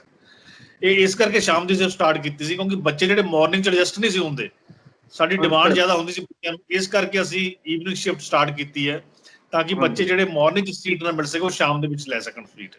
ਹਾਂਜੀ। ਔਰ ਅੱਜ ਇਹ ਲੜਕੇ ਹਾਂਜੀ ਲੜਕੀਆਂ ਦੋਨੋਂ ਤੁਹਾਡੇ ਇੰਸਟੀਚਿਊਟ ਵਿੱਚ ਦਾਖਲਾ ਲੈ ਹਾਂਜੀ ਸਕਦੇ ਹਾਂਜੀ, ਆ ਜੀ? ਇਹ ਕੋਐਡ ਹੈ ਜੀ, ਬਿਲਕੁਲ। ਲੜਕੇ ਤੇ ਲੜਕੀਆਂ ਦੋਵੇਂ ਹੀ ਸਾਡੇ ਐਡਮਿਸ਼ਨ ਲੈ ਸਕਦੇ ਨੇ। ਇਹ ਸਾਡਾ ਹਾਂਜੀ। Co-ed institute. ਹਾਂਜੀ, ਚਲੋ, ਲੇਕਿਨ ਜ਼ਿਆਦਾ ਵੈਸੇ ਲੜਕੀਆਂ ਤਾਂ ਜਿਹੜੀਆਂ ਹਾਂਜੀ। ਹਾਂਜੀ, ਮੈਂ ਦੇਖਿਆ ਪਿਛਲੇ ਕੁਝ ਸਾਲਾਂ ਤੋਂ ਜਿਹੜੇ ਪਿੰਡਾਂ ਦੇ ਲੋਕ ਵੀ ਲੜਕੀਆਂ ਨੂੰ ਪੜ੍ਹਾਉਣ ਲਈ ਕਾਫੀ ਜ਼ਿਆਦਾ ਜਾਗਰੂਕ ਹੋਏ ਹੈਗੇ ਆ। ਕਿੰਨੇ ਕੁ % ਲੜਕੀਆਂ, ਕਿੰਨੇ ਕੁ % ਲੜਕੇ, ਤੇ ਮੈਰਿਟ ਵਿੱਚ ਲੜਕੀਆਂ ਜ਼ਿਆਦਾ ਆਉਂਦੀਆਂ ਤੁਹਾਡੀਆਂ ਕਿ ਲੜਕੇ ਜ਼ਿਆਦਾ ਆਉਂਦੇ ਹੈਗੇ? ਕਿੱਦਾਂ ਦੀ ਅਸੈਸਮੈਂਟ ਹੈ ਤੁਹਾਡੀ? ਹਾਂਜੀ, ਇਸ ਵਕਤ ਸਾਡੇ ਕੋਲ ਤਾਂ 75 ਤੋਂ 80% ਲੜਕੇ ਹੈ ਤੇ ਬਾਕੀ ਲੜਕੀਆਂ। ਲੜਕੀਆਂ ਦੀ ਰੇਸ਼ੋ ਅੱਛਾ ਘੱਟ ਹੈ, ਲੇਕਿਨ ਭਾਰਤ ਸਾਹਿਬ ਤੁਸੀਂ ਹੈਰਾਨ ਹੋਵੋਗੇ ਘੱਟ ਹੋਣ ਦੇ ਬਾਵਜੂਦ ਜਿਹੜੇ ਸਾਡੀਆਂ ਹਾਂਜੀ ਅਕੈਡਮਿਕ ਅਚੀਵਮੈਂਟਸ ਦੂਜੀਆਂ ਉਹ 'ਚ ਲੜਕੀਆਂ ਅਜੇ ਮੂਹਰੇ ਚੱਲ ਰਹੀਆਂ ਤੇ ਉਹ ਬਾਤ ਕਰਦੀਆਂ ਨਾ ਸਿਰਫ ਸੱਭਿਆਚਾਰਕ ਐਕਟੀਵਿਟੀਜ਼ ਵਿੱਚ, ਇਹ ਅਕੈਡਮਿਕ ਪੜ੍ਹਾਈ ਦੇ ਵਿੱਚ ਵੀ ਡਿਫਰੈਂਟ ਫੀਲਡ ਦੇ ਹਾਂਜੀ ਵਿੱਚ ਸਾਡੀਆਂ ਲੜਕੀਆਂ ਬਹੁਤ ਅੱਗੇ ਜਾ ਰਹੀਆਂ। ਔਰ ਜਿਹੜੀਆਂ ਹਾਂਜੀ ਲੜਕੀਆਂ ਦੀ ਟਰੋਫੀ ਵੱਖਰੀ ਹੁੰਦੀ ਉਹ ਵੀ ਜਿੱਤ ਕੇ ਲਿਆਉਂਦੀਆਂ। ਤੁਸੀਂ ਹੈਰਾਨ ਹੋਵੋਗੇ ਪਹਿਲਾਂ ਸਿਰਫ ਕੰਪਿਊਟਰ ਸਾਇੰਸ ਹੁੰਦਾ ਸੀ ਜਿੱਥੇ ਲੜਕੀਆਂ ਜਾਂਦੀਆਂ ਸੀ, ਹੁਣ ਮੈਂ ਲੜਕੀਆਂ computer science, electrical, electronics, civil, ਪਿੱਛੇ ਜੇ 2 ਹਾਂਜੀ ਲੜਕੀਆਂ ਮਕੈਨੀਕਲ 'ਚ ਦਾਖਲ ਹੋਈਆਂ, ਜਦਕਿ ਮਕੈਨੀਕਲ ਇਹੋ ਜਿਹੀ ਬ੍ਰਾਂਚ ਹੈ ਜਿਹੜੀ ਸਿਰਫ ਲੜਕੀਆਂ ਵਾਸਤੇ ਹੁੰਦੀ ਸੀ ਕਿਉਂਕਿ ਉੱਥੇ ਫਿਜ਼ੀਕਲੀ ਕੰਮ ਕਰਨਾ ਪੈਂਦਾ। ਉਹ ਹਾਂ ਲੜਕੀ ਇੰਟਰਸਟ ਕਰਕੇ 2 ਲੜਕੀਆਂ ਕਹਿੰਦੀ ਅਸੀਂ ਮਕੈਨੀਕਲ ਹੀ ਕਰਨੀ ਹੈ। ਸੋ ਅੱਜ ਕੱਲ ਤੁਸੀਂ ਹਾਂ ਦੇਖੋ ਕੋਈ ਇਹੋ ਜਿਹਾ ਖੇਤਰ ਨਹੀਂ ਹੈ ਜਿਹੜਾ ਲੜਕੀਆਂ ਵਾਸਤੇ ਅਛੂਤਾ ਰਹਿ ਗਿਆ। ਸੋ ਹਾਂਜੀ ਲੜਕੀਆਂ ਦਾ ਜਿਹੜਾ ਇੰਟਰਸਟ ਹੈ ਉਹ ਟੈਕਨੀਕਲ ਫੀਲਡ ਵਿੱਚ ਵੀ ਆ ਰਿਹਾ ਦੇਖਣ 'ਚ। ਬਹੁਤ ਅੱਛੀ ਗੱਲ ਆ, ਜਿਹੜੀਆਂ ਪੰਜਾਬ ਦੀਆਂ ਲੜਕੀਆਂ ਉਹਨਾਂ ਖੇਤਰਾਂ ਵਿੱਚ ਵੀ ਆ ਰਹੀਆਂ, ਖਾਸ ਤੌਰ ਤੇ ਮਕੈਨੀਕਲ ਇੰਜੀਨੀਅਰਿੰਗ ਦੀ ਡਿਪਲੋਮਾ ਕਰ ਰਹੀਆਂ ਜਾਂ ਭਲਕੇ ਡਿਗਰੀ ਵੀ ਕਰ ਰਹੀਆਂ। ਇਹਦੇ ਤੋਂ ਇਲਾਵਾ ਕੁਝ ਅੱਜ ਕੱਲ ਜਿਹੜੇ ਹੈਗੇ ਤੁਹਾਨੂੰ ਪਤਾ, ਜਿਹੜੇ ਪੇਂਡੂ ਲੋਕੀ ਆ ਸਪੈਸ਼ਲੀ ਕੋਈ ਵੀਕਰ ਸੈਕਸ਼ਨ ਵਾਲੇ, ਕੁਝ ਜਿਨ੍ਹਾਂ ਦੀ ਆਰਥਿਕ ਹਾਲਤ ਠੀਕ ਨਹੀਂ ਹੈਗੀ, ਕੁਝ ਉਹਨਾਂ ਨੂੰ ਕੋਈ ਕੰਸੈਸ਼ਨ ਦੀ, ਕੁਝ ਜਾਂ ਵਜ਼ੀਫੇ ਵਗੈਰਾ ਦੇਣ ਦੀ ਵੀ ਕੋਈ ਸਕੀਮ ਹੋਏਗੀ ਤੁਹਾਡੀ ਇੰਸਟੀਟਿਊਸ਼ਨ ਵਿੱਚ? ਹਾਂਜੀ, ਮੈਂ ਦੱਸਣਾ ਚਾਹੁੰਦਾ ਕਿ ਇੱਕ ਤਾਂ ਸਾਡੇ ਕੋਲ ਜਿਹੜੇ SC ST ਵਾਸਤੇ ਜਿਹੜੇ SC ਸਟੂਡੈਂਟਸ ਹੈ ਜਾਂ ST ਸਟੂਡੈਂਟਸ ਹੈ ਉਹਨਾਂ ਵਾਸਤੇ ਤਾਂ ਫੀਸ ਮਾਫ ਹੈ ਸਰਕਾਰ ਵੱਲੋਂ ਪੂਰੀ, ਉਹਦਾ ਗਵਰਨਮੈਂਟ ਜਿਹੜਾ ਵੱਲੋਂ ਵਜ਼ੀਫਾ ਦਿੱਤਾ ਜਾਂਦਾ। ਹਾਂਜੀ ਹਾਂਜੀ, ਜਿਹੜੇ ਵੀਕਰ ਸੈਕਸ਼ਨ ਆ ਉਹਦੇ ਵਾਸਤੇ ਸਾਡੇ DAV ਵੱਲੋਂ ਆਪਣੇ ਖੁਦ ਸਕਾਲਰਸ਼ਿਪ ਹਨ। ਉਹਦੇ 'ਚ ਅਸੀਂ ਦੇਖਦੇ ਹਾਂ ਜਿਨ੍ਹਾਂ ਦੀ ਆਮਦਨ ਪੇਰੈਂਟਸ ਦੀ 2.5 ਲੱਖ ਤੋਂ ਘੱਟ ਹੈ, ਉੱਥੇ ਅਸੀਂ ਉਹਨਾਂ ਨੂੰ ਸਪੈਸ਼ਲ ਸਕਾਲਰਸ਼ਿਪ ਦਿੰਦੇ ਹਾਂ। ਤੇ ਬਾਕੀ ਜਿਹੜੇ ਬੱਚੇ ਜਿਹੜੇ ਅੱਛੇ ਪੜ੍ਹਨ ਵਾਲੇ ਮੈਰਿਟ 'ਚ ਆਉਂਦੇ ਆ ਉਹਨਾਂ ਵਾਸਤੇ ਵੀ ਸਕਾਲਰਸ਼ਿਪ ਸਟਾਰਟ ਕਰਦੇ। ਸਾਡੇ ਕੋਲੇ ਕੋਈ 100-150 ਬੱਚਿਆਂ ਵਾਸਤੇ ਸਕਾਲਰਸ਼ਿਪ ਹੈ ਜਿਹੜੀ ਅਸੀਂ ਬੱਚਿਆਂ ਨੂੰ ਪ੍ਰੋਵਾਈਡ ਕਰਦੇ ਹਾਂ। ਕਈ ਵੱਖਰੀਆਂ ਵੰਨਗੀਆਂ ਬਣਾਈਆਂ ਹੋਈਆਂ, ਜਿਸ ਤਰ੍ਹਾਂ ਮੈਰਿਟ 'ਚ ਆਉਣ ਵਾਲੇ ਬੱਚੇ, ਪਿਓਰ ਫਾਦਰਲੈਸ ਚਾਈਲਡ ਜਿਹੜੇ ਬੱਚੇ ਆ ਉਹਨਾਂ ਵਾਸਤੇ ਵੱਖਰੀਆਂ, ਜਾਂ ਜਿਹੜੇ ਬੱਚੇ ਅੱਛੇ ਪੜ੍ਹਨ ਵਾਲੇ ਆ ਲੇਕਿਨ ਉਹਨਾਂ ਦੇ ਪੇਰੈਂਟਸ ਅੱਛਾ ਨਹੀਂ ਕੰਮ ਕਰਦੇ, ਉਹਨਾਂ ਲਈ ਅਸੀਂ ਕੁਝ ਹੋਰ ਵੀ ਤਰੀਕੇ ਰੱਖਦੇ ਹਾਂ। ਜਿਸ ਤਰ੍ਹਾਂ ਬੱਚਿਆਂ ਨੂੰ ਅਸੀਂ ਜੌਬਸ ਪ੍ਰੋਵਾਈਡ ਕਰਦੇ ਹਾਂ। ਉਹ ਕੀ ਕਰਦੇ ਆ, ਜਿਸ ਤਰ੍ਹਾਂ ਈਵਨਿੰਗ ਦੇ ਬੱਚੇ ਆ ਜਾਂ ਜਿਹੜੇ ਪਾਰਟ ਟਾਈਮ ਬੱਚੇ ਕੰਮ ਕਰਦੇ ਆ, ਉਹ ਸਵੇਰੇ ਕਿਤੇ ਨਾ ਕਿਤੇ ਜੌਬ ਕਰਦੇ ਇੰਡਸਟਰੀ, ਉਹਦੇ ਨਾਲ ਅਰਨਿੰਗ ਹੁੰਦੀ ਹੈ, ਬੱਚਿਆਂ ਨੂੰ ਕੌਨਫੀਡੈਂਸ ਹੁੰਦਾ ਕਿ ਮੈਂ ਖੁਦ ਕਮਾ ਕੇ ਪੜ੍ਹ ਰਿਹਾ। ਇਸ ਤਰ੍ਹਾਂ ਦੀ ਫੈਸਿਲਿਟੀ ਵੀ ਅਸੀਂ ਪ੍ਰੋਵਾਈਡ ਕਰਦੇ ਹਾਂ ਬੱਚਿਆਂ ਨੂੰ। ਬਹੁਤ ਅੱਛੀ ਗੱਲ। ਫੋਰਨ ਵਿੱਚ ਡਾਕਟਰ ਸਾਹਿਬ ਮੈਂ ਦੇਖਿਆ ਹੈਗਾ, ਖਾਸ ਤੌਰ ਤੇ ਇੰਗਲੈਂਡ, ਕੈਨੇਡਾ, ਅਮਰੀਕਾ ਵਿੱਚ ਜਿੰਨੇ ਵੀ ਅੱਛੇ ਕੰਟਰੀਜ਼ ਹੈਗੇ ਆ, ਚਾਹੇ ਉਧਰਲੇ ਅਮੀਰ ਮਾਂ-ਬਾਪ ਦੇ ਬੱਚੇ ਹੋਣ, ਪੜ੍ਹਾਈ ਦੇ ਦੌਰਾਨ ਇੱਕ ਉਹਨਾਂ ਨੇ ਕੰਮ ਕਰਨਾ ਹੀ ਕਰਨਾ, ਇੱਕ ਵਰਕ ਕਲਚਰ ਇਹੋ ਹੈਗਾ। ਸਾਡੇ ਅਨਫੋਰਚੂਨੇਟਲੀ ਇੰਡੀਆ, ਪੰਜਾਬ ਵਿੱਚ ਇਹ ਲੈਕਿੰਗ ਹੈਗੀ ਆ। ਇੱਦਾਂ ਦਾ ਜ਼ਿਆਦਾ ਸਟੂਡੈਂਟ ਵਿੱਚ, ਖਾਸ ਤੌਰ ਤੇ ਪੰਜਾਬ ਦੇ ਜਿਹੜੇ ਅਮੀਰ ਘਰਾਂ ਦੇ ਬੱਚੇ ਹੈਗੇ ਆ, ਉਹਨਾਂ ਨੂੰ ਵੀ ਉਹ 10, 15, 20 ਘੰਟੇ ਹਫ਼ਤੇ ਵਿੱਚ ਕਿਤੇ ਨਾ ਕਿਤੇ ਕੰਮ ਕਰਨ। ਇਹਦੇ ਬਾਰੇ ਕਦੀ ਪ੍ਰੇਰਿਤ ਕੀਤਾ ਇਹਨਾਂ ਨੂੰ, ਜਾਂ ਕਿੰਨਾ ਕੁ ਸਟੂਡੈਂਟ ਵਿੱਚ ਰੁਝਾਨ ਹੈਗਾ ਇੱਦਾਂ ਦਾ? ਦੇਖੋ ਜੀ, ਜਿਹੜੇ ਤੁਸੀਂ ਕਹਿੰਦੇ ਆ ਜਿਹੜੇ ਰਿਚ ਫੈਮਲੀਜ਼ ਦੇ ਬੱਚੇ ਆ, ਅਮੀਰ ਘਰਾਂ ਦੇ ਹਾਂਜੀ ਬੱਚੇ ਆ, ਇਹ ਸਭ ਤੋਂ ਪਹਿਲਾਂ ਤਾਂ ਪਹਿਲੀ ਗੱਲ ਹੈ ਕਿ ਵਾਈਟ ਕਾਲਰ ਜੌਬ ਮੰਗਦੇ ਜੀ। ਇਹ ਕਹਿੰਦੇ ਸਾਨੂੰ ਕੋਈ ਇਸ ਤਰ੍ਹਾਂ ਦੀ ਜੌਬ ਹੋਵੇ ਜਿਹੜੀ AC ਲੱਗਾ ਹੋਵੇ ਤੇ ਆਰਾਮ ਨਾਲ ਅਸੀਂ ਜਾ ਕੇ ਬੈਠੀਏ ਤੇ AC ਚੋਂ ਬਾਹਰ ਆ ਜਾਈਏ। ਹੁਣ ਇਹ ਹੈ ਵੀ ਪੰਜਾਬ ਦੇ ਹਾਲਾਤ ਜਿਸ ਤਰ੍ਹਾਂ ਚ ਹੈਗੀ ਹੈ, ਸਾਨੂੰ ਹਰ ਤਰ੍ਹਾਂ ਦਾ ਕੰਮ ਮਿਲਦਾ। ਸੋ ਹਾਂਜੀ ਬੱਚਿਆਂ ਹਾਂਜੀ ਨੂੰ ਧੁੱਪੇ, ਹੁਣ ਸਿਵਲ ਦਾ ਬੱਚਾ ਹੈ, ਉਹਨੂੰ ਜੇ ਬਿਲਡਿੰਗ ਧੁੱਪੇ ਖੜ ਕੇ ਨਹੀਂ ਉਹਨੂੰ ਆਏਗਾ ਉਹ ਕਿਸ ਤਰ੍ਹਾਂ ਹੋਏਗਾ? ਹਾਂ, ਉਹ ਧੁੱਪੇ ਅੱਜ ਜਾਣਾ ਕੱਲ ਅਸੀਂ ਪਏਗਾ। ਬੱਚਿਆਂ ਨੂੰ, ਹੁਣ ਵਰਕਸ਼ਾਪ 'ਚ ਕੰਮ ਕਰਨਾ ਤਾਂ ਤੁਸੀਂ AC ਨਹੀਂ ਲਗਾ ਸਕਦੇ, ਵਰਕਸ਼ਾਪ 'ਚ ਕੰਮ ਕਰਨਾ ਪਏਗਾ। ਸੋ ਮੈਂ ਦੇਖਦਾ ਵੀ ਹਾਂਜੀ ਜਿਹੜੇ ਹਾਂਜੀ ਮਿਡਿਓਕਰ ਫੈਮਿਲੀ ਹੈ, ਜਿਹੜੇ ਰੂਰਲ ਪਿੰਡਾਂ 'ਚੋਂ ਆਉਂਦੇ ਆ, ਉਹਨਾਂ ਦੇ ਬੱਚੇ ਜ਼ਿਆਦਾ ਕੰਮ ਕਰਨ ਨੂੰ ਤਰਜੀਹ ਦਿੰਦੇ ਆ, ਬਜਾਏ ਕਿ ਜਿਹੜੇ ਰਿਚ ਫੈਮਿਲੀਜ਼ ਦੇ ਬੱਚੇ ਆ। ਉਹ ਅਸੀਂ ਦੇਖਦੇ ਹਾਂ ਕਈ ਵਾਰ ਕੰਮ ਦੇ ਦਿਓ, ਕਹਿੰਦੇ ਸਾਨੂੰ ਕੰਮ ਸੂਟ ਨਹੀਂ ਕਰਦਾ। ਕਈ ਵਾਰ ਡਿਪਲੋਮਾ ਹਾਂਜੀ ਕਰਨ ਤੋਂ ਬਾਅਦ ਵੀ ਉਹ ਬੱਚੇ ਕਹਿੰਦੇ ਜੌਬ ਕਿਤੇ ਕਰਦੇ ਆ, ਉੱਥੇ ਮਹੀਨੇ ਕੁ ਬਾਅਦ ਛੱਡ ਦਿੰਦੇ ਜੀ ਸਾਨੂੰ, ਕਹਿੰਦੇ ਹਾਂਜੀ ਕਿਉਂਕਿ ਹਰ ਜਗ੍ਹਾ ਸਾਨੂੰ ਮਿਹਨਤ ਕਰਨੀ ਪੈਂਦੀ ਹੈ। ਸੋ ਬੱਚਿਆਂ ਨੂੰ ਅਸੀਂ ਸਿਖਾਉਂਦੇ ਆ, ਇਹ ਕਲਚਰ ਸਿਖਾਉਂਦੇ ਆ ਕਿ ਮਿਹਨਤ ਕਰਨਾ ਸਿੱਖੋ। ਜੇ ਥੋੜੀ ਦੇਰ ਤੁਹਾਨੂੰ ਕਿਤੇ ਗਰਮੀ 'ਚ ਖੜੇ ਹੋਣਾ ਪੈਂਦਾ ਤਾਂ ਵੀ ਕੋਈ ਮੁਸ਼ਕਿਲ ਗੱਲ ਨਹੀਂ, ਵਕਤ ਆਏਗਾ ਤੇ ਤੁਹਾਨੂੰ ਵੀ ਬਹੁਤ ਅੱਛੇ ਸਟੇਟਸ ਦੀਆਂ ਜੌਬਸ ਮਿਲਣਗੀਆਂ। ਲੇਕਿਨ ਜਦੋਂ ਅਸੀਂ ਸਟਾਰਟ ਕਰਦੇ ਹਾਂ, ਮੈਂ ਤੁਹਾਨੂੰ ਇੱਕ ਗੱਲ ਸੁਣਾਉਣਾ ਸਾਹਿਬ। ਇੱਕ ਵਾਰੀ ਹੂਵਰ ਬਹੁਤ ਵੱਡਾ ਇੰਜੀਨੀਅਰ ਹੋਇਆ ਅਮਰੀਕਾ ਦਾ, ਇਹਨੇ ਹਾਂਜੀ ਜਦੋਂ ਹਾਂਜੀ ਡਿਗਰੀ ਕੰਪਲੀਟ, ਹਾਂਜੀ ਇਹਨੇ ਜਦੋਂ ਡਿਗਰੀ ਕੰਪਲੀਟ ਕੀਤੀ ਨਾ, ਕਿਸੇ ਇੰਡਸਟਰੀ 'ਚ ਜੌਬ ਮੰਗਣ ਗਿਆ, ਹਾਂਜੀ ਉਹ ਇਹਨੂੰ ਕਹਿੰਦੇ ਜੌਬ ਤਾਂ ਕੋਈ ਹੈ ਨਹੀਂ ਸਾਡੇ ਕੋਲ ਇਸ ਟਾਈਮ, ਖਾਲੀ ਹੈ, ਆਹ ਟਾਈਪਿਸਟ ਦੀ ਜੌਬ ਹੈਗੀ ਹੈ, ਕਰਨੀ ਹੈ ਤਾਂ ਕਰ ਲਾ। ਕਹਿੰਦਾ ਜੀ ਮੈਂ ਅਗਲੇ ਹਫਤੇ ਦੱਸੂਗਾ ਤੈਨੂੰ, ਮੈਂ ਹੁਣ ਨਹੀਂ ਆ ਸਕਦਾ, ਅਗਲੇ ਹਫਤੇ ਆਉਂਗਾ। ਲਓ ਜੀ ਅਗਲੇ ਹਫਤੇ ਫਿਰ ਚਲਾ ਗਿਆ ਤੇ ਕਹਿੰਦਾ ਜੀ ਮੈਂ ਤਿਆਰ ਹਾਂ ਟਾਈਪਿਸਟ ਵਾਸਤੇ। ਉਹ ਕਹਿੰਦੇ ਵੀ ਤੂੰ ਪਿਛਲੇ ਹਫਤੇ, ਤੂੰ ਹੁਣ ਇੱਕ ਹਫਤੇ ਬਾਅਦ ਕਿਉਂ ਆਇਆ? ਕਹਿੰਦਾ ਜੀ ਉਸ ਵੇਲੇ ਮੈਨੂੰ ਟਾਈਪ ਆਉਂਦੀ ਨਹੀਂ ਸੀ, ਮੈਂ ਸਿੱਖੀ ਹੈ ਜਾ ਕੇ, ਤੇ ਹੁਣ ਮੈਂ ਕਰਨ ਤਿਆਰ ਹੋ ਗਿਆ। ਔਰ ਉਹ ਬੰਦਾ ਬਾਅਦ ਚ ਮਸ਼ਹੂਰ ਇੰਜੀਨੀਅਰ ਬਣਿਆ ਉਸੇ ਕੰਪਨੀ ਦਾ, ਉਸੇ ਕੰਪਨੀ ਦਾ CEO ਬਣਿਆ। ਸੋ ਇਹ ਮੈਂ ਬੱਚਿਆਂ ਨੂੰ ਕਹਿਣਾ ਚਾਹੁੰਦਾ ਕਿ ਹਮੇਸ਼ਾ ਹੀ ਅੱਛੀ ਜੌਬ ਤੋਂ ਸਟਾਰਟ ਨਹੀਂ ਕਰਦੇ, ਅਸੀਂ ਹਮੇਸ਼ਾ ਛੋਟੀ ਜੌਬ ਤੋਂ ਵੀ ਸਟਾਰਟ ਕਰ ਸਕਦੇ ਹਾਂ, ਬਾਅਦ ਵਿੱਚ ਅੱਗੇ ਰਾਈਜ਼ ਕਰ ਸਕਦੇ ਹਾਂ ਆਪਣੇ ਦਮ ਤੇ। ਇਸ ਲਈ ਹਰ ਕੰਮ ਸਾਨੂੰ ਕਰਨਾ ਹੋਣਾ ਚਾਹੀਦਾ। ਹਾਂ, ਬਹੁਤ ਅੱਛੀ। ਜਿਹੜਾ ਅੱਜ ਅਸੀਂ ਕੰਮ ਸੋਚਦੇ ਹਾਂ ਛੋਟਾ ਹੈਗਾ, ਉਹ ਬੇਸਿਕਲੀ ਛੋਟਾ ਕੰਮ ਨਹੀਂ ਹੁੰਦਾ, ਉਹ ਵੀ ਇੱਕ ਵੱਡੇ ਕੰਮ ਦਾ ਇੱਕ ਹਿੱਸਾ ਹੈਗਾ। ਇਹ ਜਿਹੜਾ ਵਿਦਿਆਰਥੀਆਂ ਨੂੰ ਸਮਝਣਾ ਚਾਹੀਦਾ ਹੈਗਾ। ਅੱਛਾ, ਇੱਕ ਦੋ ਗੱਲਾਂ ਮੈਨੂੰ ਦੱਸੋ। ਅੱਜ ਕੱਲ ਬੜਾ ਅਨਫੋਰਚੂਨੇਟ ਜਾਂ ਫੋਰਚੂਨੇਟ ਹੈਗਾ, ਇਹ ਤਾਂ ਚਲੋ ਵਕਤ ਹੀ ਦੱਸੇਗਾ। ਪਿੱਛੇ ਜੇ ਮੈਂ ਡੇਰਾ ਬਾਬਾ ਨਾਨਕ ਕੋਈ ਸ਼ੂਟਿੰਗ ਤੇ ਗਿਆ ਸੀ, ਰਸਤੇ ਵਿੱਚ ਇੱਕ ਦੋ ਮੈਂ ਕਾਲਜਸ ਵਿੱਚ ਗਿਆ ਹੈਗਾ ਰਈਏ ਤੋਂ ਬਾਅਦ। ਉੱਥੇ ਇੱਕ ਬੜਾ ਡਿਸਟਰਬਿੰਗ ਟ੍ਰੈਂਡ ਲੱਗਾ ਵੀ ਜਿੰਨੇ +2 ਤੋਂ ਬਾਅਦ ਮੋਸਟਲੀ ਸਟੂਡੈਂਟ ਕਹਿੰਦੇ, ਚਾਹੇ ਲੜਕਾ ਲੜਕੀ, ਮੈਂ ਤਾਂ ਜੀ ਬਾਹਰ ਜਾਣਾ, ਕੈਨੇਡਾ ਜਾਣਾ। ਉਹਨਾਂ ਦੀ ਐਡਮਿਸ਼ਨ ਬੜੀ ਇਫੈਕਟ ਹੋਈ ਹੈਗੀ ਆ। ਤੇ ਕੁਛ ਆਪਣੇ ਇਹ ਟ੍ਰੈਂਡ ਕਿਉਂ ਆ, ਤੇ ਕੁਛ ਆਪਣੇ ਇੰਸਟੀਟਿਊਸ਼ਨ ਵਿੱਚ ਇਦਾਂ ਦਾ ਇਫੈਕਟ ਨਹੀਂ ਆਇਆ ਹੈਗਾ? ਦੇਖੋ ਜੀ, ਇੰਸਟੀਟਿਊਸ਼ਨ ਜੇ ਮੈਂ ਕਹਾਂ ਬਿਲਕੁਲ ਇਫੈਕਟ ਨਹੀਂ ਆਇਆ ਤਾਂ ਗਲਤ ਹੋਗਾ। ਇਫੈਕਟ ਆਇਆ ਤਾਂ ਹੈ ਸਾਰੇ, ਕਿਉਂਕਿ ਸਾਡਾ ਜਿਹੜਾ ਦੁਆਬਾ ਜਿਹੜਾ ਖੇਤਰ ਹੈ ਨਾ, ਇਹਦੇ ਵਿੱਚ ਸਾਰੇ ਬੱਚਿਆਂ ਨੂੰ ਇੱਕੋ ਹੀ ਹੁੰਦਾ ਸੁਪਨਾ ਕਿ ਅਸੀਂ ਬਾਹਰ ਚਲੇ ਜਾਈਏ। ਜਦਕਿ ਸੱਚਾਈ ਇਹ ਹੈ ਕਿ ਬਾਹਰ ਵੀ ਹੁਣ ਉਸ ਤਰ੍ਹਾਂ ਬਹੁਤ ਅੱਛੇ ਮਾਹੌਲ ਨਹੀਂ ਹੈ ਜਿਸ ਤਰ੍ਹਾਂ ਪਹਿਲਾਂ ਹੁੰਦਾ ਸੀ। ਹੁਣ ਉੱਥੇ ਉਹਨਾਂ ਲੋਕਾਂ ਨੂੰ ਖੁਦ ਜੌਬਸ ਨਹੀਂ ਮਿਲ ਰਹੀਆਂ, ਉਹ ਤੁਹਾਡੇ ਜੌਬਸ ਵਾਸਤੇ ਕੰਮ ਨਹੀਂ ਕਰ ਸਕਦੇ। ਲੇਕਿਨ ਬੱਚੇ ਸ਼ੁਰੂ ਚ, ਮੈਂ ਹਮੇਸ਼ਾ ਕਹਿੰਦਾ ਹੁੰਦਾ, ਜੇ ਬਾਹਰ ਜਾਣਾ ਵੀ ਹੈ ਤਾਂ ਹੁਨਰ ਨਾਲ ਲੈ ਕੇ ਜਾਓ। ਹੁਨਰ ਤੁਹਾਡੇ ਕੋਲ ਹੋਣਾ ਚਾਹੀਦਾ। ਅਸੀਂ ਜੇ ਅਗਰ ਹੁਨਰ ਸਾਡੇ ਕੋਲ ਨਹੀਂ ਹੈ, ਬੱਚੇ ਕੀ ਕਰਦੇ, 10ਵੀਂ ਕਰਕੇ +2 ਕਰਕੇ ਬਾਹਰ ਚਲੇ ਜਾਂਦੇ ਆ। ਉੱਥੇ ਜਾ ਕੇ ਸਿਰਫ ਇੱਕੋ ਹੀ ਕੰਮ ਰਹੇਗਾ, ਲੇਬਰ ਕਰਨੀ। ਉਹ ਲੇਬਰ ਕਰਦੇ ਆ ਬਸ। ਲੇਕਿਨ ਜੇ ਤੁਹਾਡੇ ਕੋਲ ਹੁਨਰ ਹੈ, ਮੈਂ ਤਾਂ ਦੇਖਿਆ ਇੰਨੀ ਹਾਰਡ ਹੁੰਦੀ ਆ, ਪੰਜਾਬੀ ਚ ਕਹੀਏ ਨਾਨੀ ਚੇਤੇ ਆ ਜਾਂਦੀ ਉਹਨਾਂ ਨੂੰ ਉੱਥੇ। ਫਿਰ ਬਿਲਕੁਲ ਉਹ ਬੱਚੇ ਇੱਧਰ ਕੰਮ ਨਹੀਂ ਕਰਨਾ ਚਾਹੁੰਦੇ, ਉੱਧਰ ਜਾ ਕੇ ਉਹ ਹਰ ਤਰ੍ਹਾਂ ਦਾ ਕੰਮ ਕਰਦੇ ਆ। ਇਹਦੇ ਚ ਸਾਡੀਆਂ ਸਰਕਾਰਾਂ ਨੂੰ ਵੀ ਅੱਗੇ ਚਾਹੀਦਾ ਕਿ ਉਹਨਾਂ ਬੱਚਿਆਂ ਲਈ, ਜਿਹੜੇ ਬੱਚੇ ਟੈਕਨੀਕਲ ਖੇਤਰ ਚ ਅਚੀਵਮੈਂਟ ਕਰਦੇ ਆ, ਵੀ ਉਹਨਾਂ ਨੂੰ ਅਸੀਂ ਇਹੋ ਜਿਹੀਆਂ ਜੌਬਸ ਮੁਹੱਈਆ ਕਰਾਈਏ ਤਾਂ ਕਿ ਸਾਡੇ ਬੱਚੇ ਇੱਥੇ ਰਹਿਣ। ਇਹ ਤਾੜੀ ਦੋਨਾਂ ਹੱਥਾਂ ਨਹੀਂ ਵੱਜਦੀ ਹੈ ਭਾਰਤ ਸਾਹਿਬ, ਇਹਦੇ ਚ ਦੋਨਾਂ ਦਾ ਹੀ ਹੈਗਾ ਰੋਲ ਹੈਗਾ। ਸਾਡੀ ਸਰਕਾਰਾਂ ਨੂੰ ਅੱਛੇ ਇੰਡਸਟਰੀਜ਼ ਵਾਸਤੇ ਪ੍ਰੋਤਸਾਹਨ ਕਰਨਾ ਚਾਹੀਦਾ ਹੈ। ਜਿਹੜੇ ਬੱਚੇ ਨਵੇਂ ਆਈਡੀਆਜ਼ ਲੈ ਕੇ ਆਉਂਦੇ ਆ ਪ੍ਰੋਜੈਕਟ ਵਾਸਤੇ, ਨਵੇਂ ਆਈਡੀਆ, ਉਹਨਾਂ ਨੂੰ ਲੋਨ ਫ੍ਰੀ ਮਿਲਣੇ ਚਾਹੀਦੇ ਆ, ਵੀ ਜਿਹੜੇ ਦੇ ਇੰਟਰਸਟ ਨਾ ਹੋਵੇ ਇਹੋ ਜਿਹੇ ਲੋਨ ਮਿਲਣੇ ਚਾਹੀਦੇ ਤਾਂ ਕਿ ਉਹ ਕੰਮ ਕਰ ਸਕਣ। ਔਰ ਇਹਨਾਂ ਬੱਚਿਆਂ ਨੂੰ ਵੱਧ ਤੋਂ ਵੱਧ ਸਹਿਯੋਗ ਮਿਲਣਾ ਚਾਹੀਦਾ, ਲਾਲ ਫੀਤਾਸ਼ਾਹੀ ਨਹੀਂ ਹੋਣੀ ਚਾਹੀਦੀ। ਤਾਂ ਇਹ ਕੱਲ ਨੂੰ ਇਹੀ ਬੱਚੇ ਅੱਗੇ ਨਿਕਲਣਗੇ, ਔਰ ਮੈਂ ਸਮਝਦਾ ਕਿ ਇਹ ਇੱਕ ਬਹੁਤ ਜ਼ਰੂਰੀ ਗੱਲ। ਪਿੱਛੇ ਜੇ ਮੈਨੂੰ, ਜਦੋਂ ਮੈਂ ਰੈਂਡਮ 2-4 ਇੰਸਟੀਟਿਊਸ਼ਨਾਂ ਵਿੱਚ ਗਿਆ, ਮੈਨੂੰ ਕੁਛ ਇਸ ਤਰ੍ਹਾਂ ਦੇ ਵੀ ਸਟੂਡੈਂਟ ਮਿਲੇ ਜਿਹੜੇ ਹੈ ਤਾਂ ਬ੍ਰਿਲੀਅੰਟ ਹੈਗੇ ਆ, ਮਤਲਬ ਨੰਬਰ ਵੀ ਉਹਨਾਂ ਦੇ ਅੱਛੇ ਆਉਂਦੇ ਆ, 90+ ਆਉਂਦੇ, ਪਰ ਅਨਫੋਰਚੂਨੇਟਲੀ ਉਹਨਾਂ ਦੇ ਮਤਲਬ ਪੇਰੈਂਟਸ ਦੀ ਉਨੀ ਇਨਕਮ ਨਹੀਂ ਹੈਗੀ ਆ। ਉਹ ਡਿਪਲੋਮੇ ਤੋਂ ਬਾਅਦ ਕਿਸੇ ਨੇ ਡਿਗਰੀ ਕਰਨੀ ਹੈਗੀ ਆ, ਜਾਂ ਈਵਨ ਕੋਈ ਡਿਪਲੋਮੇ ਤੋਂ ਬਾਅਦ ਉਹਨੇ ਡਿਗਰੀ ਲਈ ਬਾਹਰ ਦਾਖਲਾ ਲੈਣਾ ਹੈਗਾ। ਉੱਦਾਂ ਦੇ ਸਟੂਡੈਂਟ ਲਈ ਕੀ ਕੁਛ ਰਸਤਾ, ਕੋਈ ਬੈਂਕ ਦਾ ਸਹਾਰਾ ਲਵੇ ਜਾਂ ਕੀ ਆ, ਕੁਛ ਇੱਦਾਂ ਦਾ ਪ੍ਰੋਵੀਜ਼ਨ, ਕੁਛ ਇਹਦੇ ਬਾਰੇ ਗਾਈਡ ਕਰ ਸਕਦੇ? ਬਿਲਕੁਲ। ਦੇਖੋ ਜੀ, ਜਿਹੜੇ ਬੱਚੇ ਡਿਪਲੋਮਾ ਕਰਨ ਤੋਂ ਬਾਅਦ ਡਿਗਰੀ ਕੋਲ ਜਾਣਾ ਚਾਹੁੰਦੇ ਆ, ਤਾਂ ਡਿਗਰੀ ਦੀਆਂ ਫੀਸਾਂ ਜ਼ਰੂਰ ਜ਼ਿਆਦਾ ਹੈਗੀਆਂ। ਡਿਗਰੀ ਦੀਆਂ ਫੀਸਾਂ ਕੰਪੈਰੇਟਿਵਲੀ ਵੀ ਜ਼ਿਆਦਾ ਹੈਗੀਆਂ। ਜਿਹੜੇ ਅੱਛੇ ਇੰਸਟੀਟਿਊਟਸ ਹੈਗੇ ਆ, ਜਿਹੜੇ ਮਾਨਤਾ ਪ੍ਰਾਪਤ ਇੰਸਟੀਟਿਊਟ ਆ, ਉਹਨਾਂ ਨੇ ਉਹਦੇ ਵਿੱਚ ਵੀ ਸਕਾਲਰਸ਼ਿਪ ਪ੍ਰੋਵਾਈਡ ਕਰ ਦਿੱਤੀ ਆ, ਬੱਚਿਆਂ ਨੂੰ ਮਿਲਦੀਆਂ।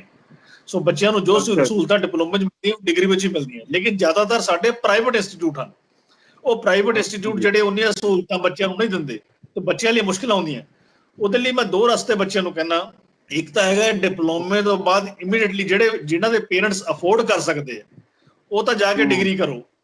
ਜਿਹੜੇ ਬੱਚਿਆਂ ਦੇ ਪੇਰੈਂਟਸ ਅਫੋਰਡ ਨਹੀਂ ਕਰ ਸਕਦੇ, ਪਹਿਲਾਂ 1-2 ਸਾਲ ਜੌਬ ਕਰੋ, ਆਪਣਾ ਪਹਿਲਾਂ ਬੈਂਕ ਬੈਲੈਂਸ ਸਿਕਿਉਰ ਕਰੋ ਤਾਂ ਕਿ ਜੌਬ ਐਕਸਪੀਰੀਅੰਸ ਹੋ ਜਾਏ। ਉਸ ਤੋਂ ਬਾਅਦ ਤੁਸੀਂ ਹਾਇਰ ਸਟੱਡੀ ਕੰਪਨੀ ਵੱਲੋਂ ਵੀ ਕਰ ਸਕਦੇ। ਕੰਪਨੀਆਂ ਜਿਹੜੀਆਂ ਵੀ ਉਹ ਵੀ ਬੱਚਿਆਂ ਨੂੰ ਕਰਾਉਂਦੀਆਂ ਹਾਇਰ ਸਟੱਡੀਜ਼। ਸੋ ਕੰਪਨੀਆਂ ਵੱਲੋਂ ਫੈਸਿਲਿਟੀ ਲੈ ਕੇ ਤੁਸੀਂ ਅੱਗੇ ਜਾ ਸਕਦੇ ਹੋ। ਸੋ ਮੇਰੇ ਖਿਆਲ ਹੈ ਕਿ ਜਿਹੜੇ ਬੱਚਿਆਂ ਨੂੰ ਆਪਣੇ ਹਿਸਾਬ ਦੇ ਨਾਲ ਸਿਲੈਕਟ ਕਰਨਾ ਚਾਹੀਦਾ ਵੀ ਆਪਾਂ ਪਹਿਲਾਂ ਡਿਪਲੋਮਾ ਕਰਨ ਤੋਂ ਬਾਅਦ ਜੌਬ ਕਰੀਏ, ਫਿਰ ਕੁਝ 1-2 ਸਾਲ ਦਾ ਗੈਪ ਪਾ ਕੇ ਕੰਮ ਕਰਨ ਤੋਂ ਬਾਅਦ ਫਿਰ ਅਸੀਂ ਹਾਇਰ ਸਟੱਡੀ ਕਰੀਏ। ਇੱਕ ਹੋਰ ਡਾਕਟਰ, ਮੈਂ ਸਵਾਲ ਪਾਰਟੀਕੂਲਰਲੀ ਪੁੱਛਣਾ ਚਾਹੁੰਦਾ ਹੈਗਾ ਕਿ ਜੇ ਤੁਹਾਡੇ ਜਿਹੜੇ ਡੀਏਵੀ ਮੈਨੇਜਮੈਂਟ ਕਮੇਟੀ ਦੇ ਡਾਇਰੈਕਟਰ ਕਾਲਜਸ ਹੈਗੇ, ਉਹਨਾਂ ਦਾ ਮੈਂ ਇੰਟਰਵਿਊ ਕੀਤਾ, ਉਹਨਾਂ ਨੂੰ ਮੈਂ ਸਵਾਲ ਪੁੱਛਿਆ ਸੀ, ਉਹਨੂੰ ਬਹੁਤ ਵਧੀਆ ਉਹਨਾਂ ਨੇ ਜਵਾਬ ਦਿੱਤਾ ਸੀ। ਸਾਡੇ ਇੱਥੋਂ ਇੰਡੀਆ ਵਿੱਚੋਂ, ਪੰਜਾਬ ਵਿੱਚੋਂ MBBS ਕਰਕੇ ਜਾਂਦੇ ਆ ਡਾਕਟਰ, ਉਹ ਬਾਹਰ ਜਾ ਕੇ ਉਹਨਾਂ ਨੂੰ ਅਪਡੇਟ ਕਰਨਾ ਪੈਂਦਾ। MD ਡਾਕਟਰ ਕਈ ਮੈਂ ਉੱਥੇ ਟੈਕਸੀਆਂ ਚਲਾਉਂਦੇ ਦੇਖੇ।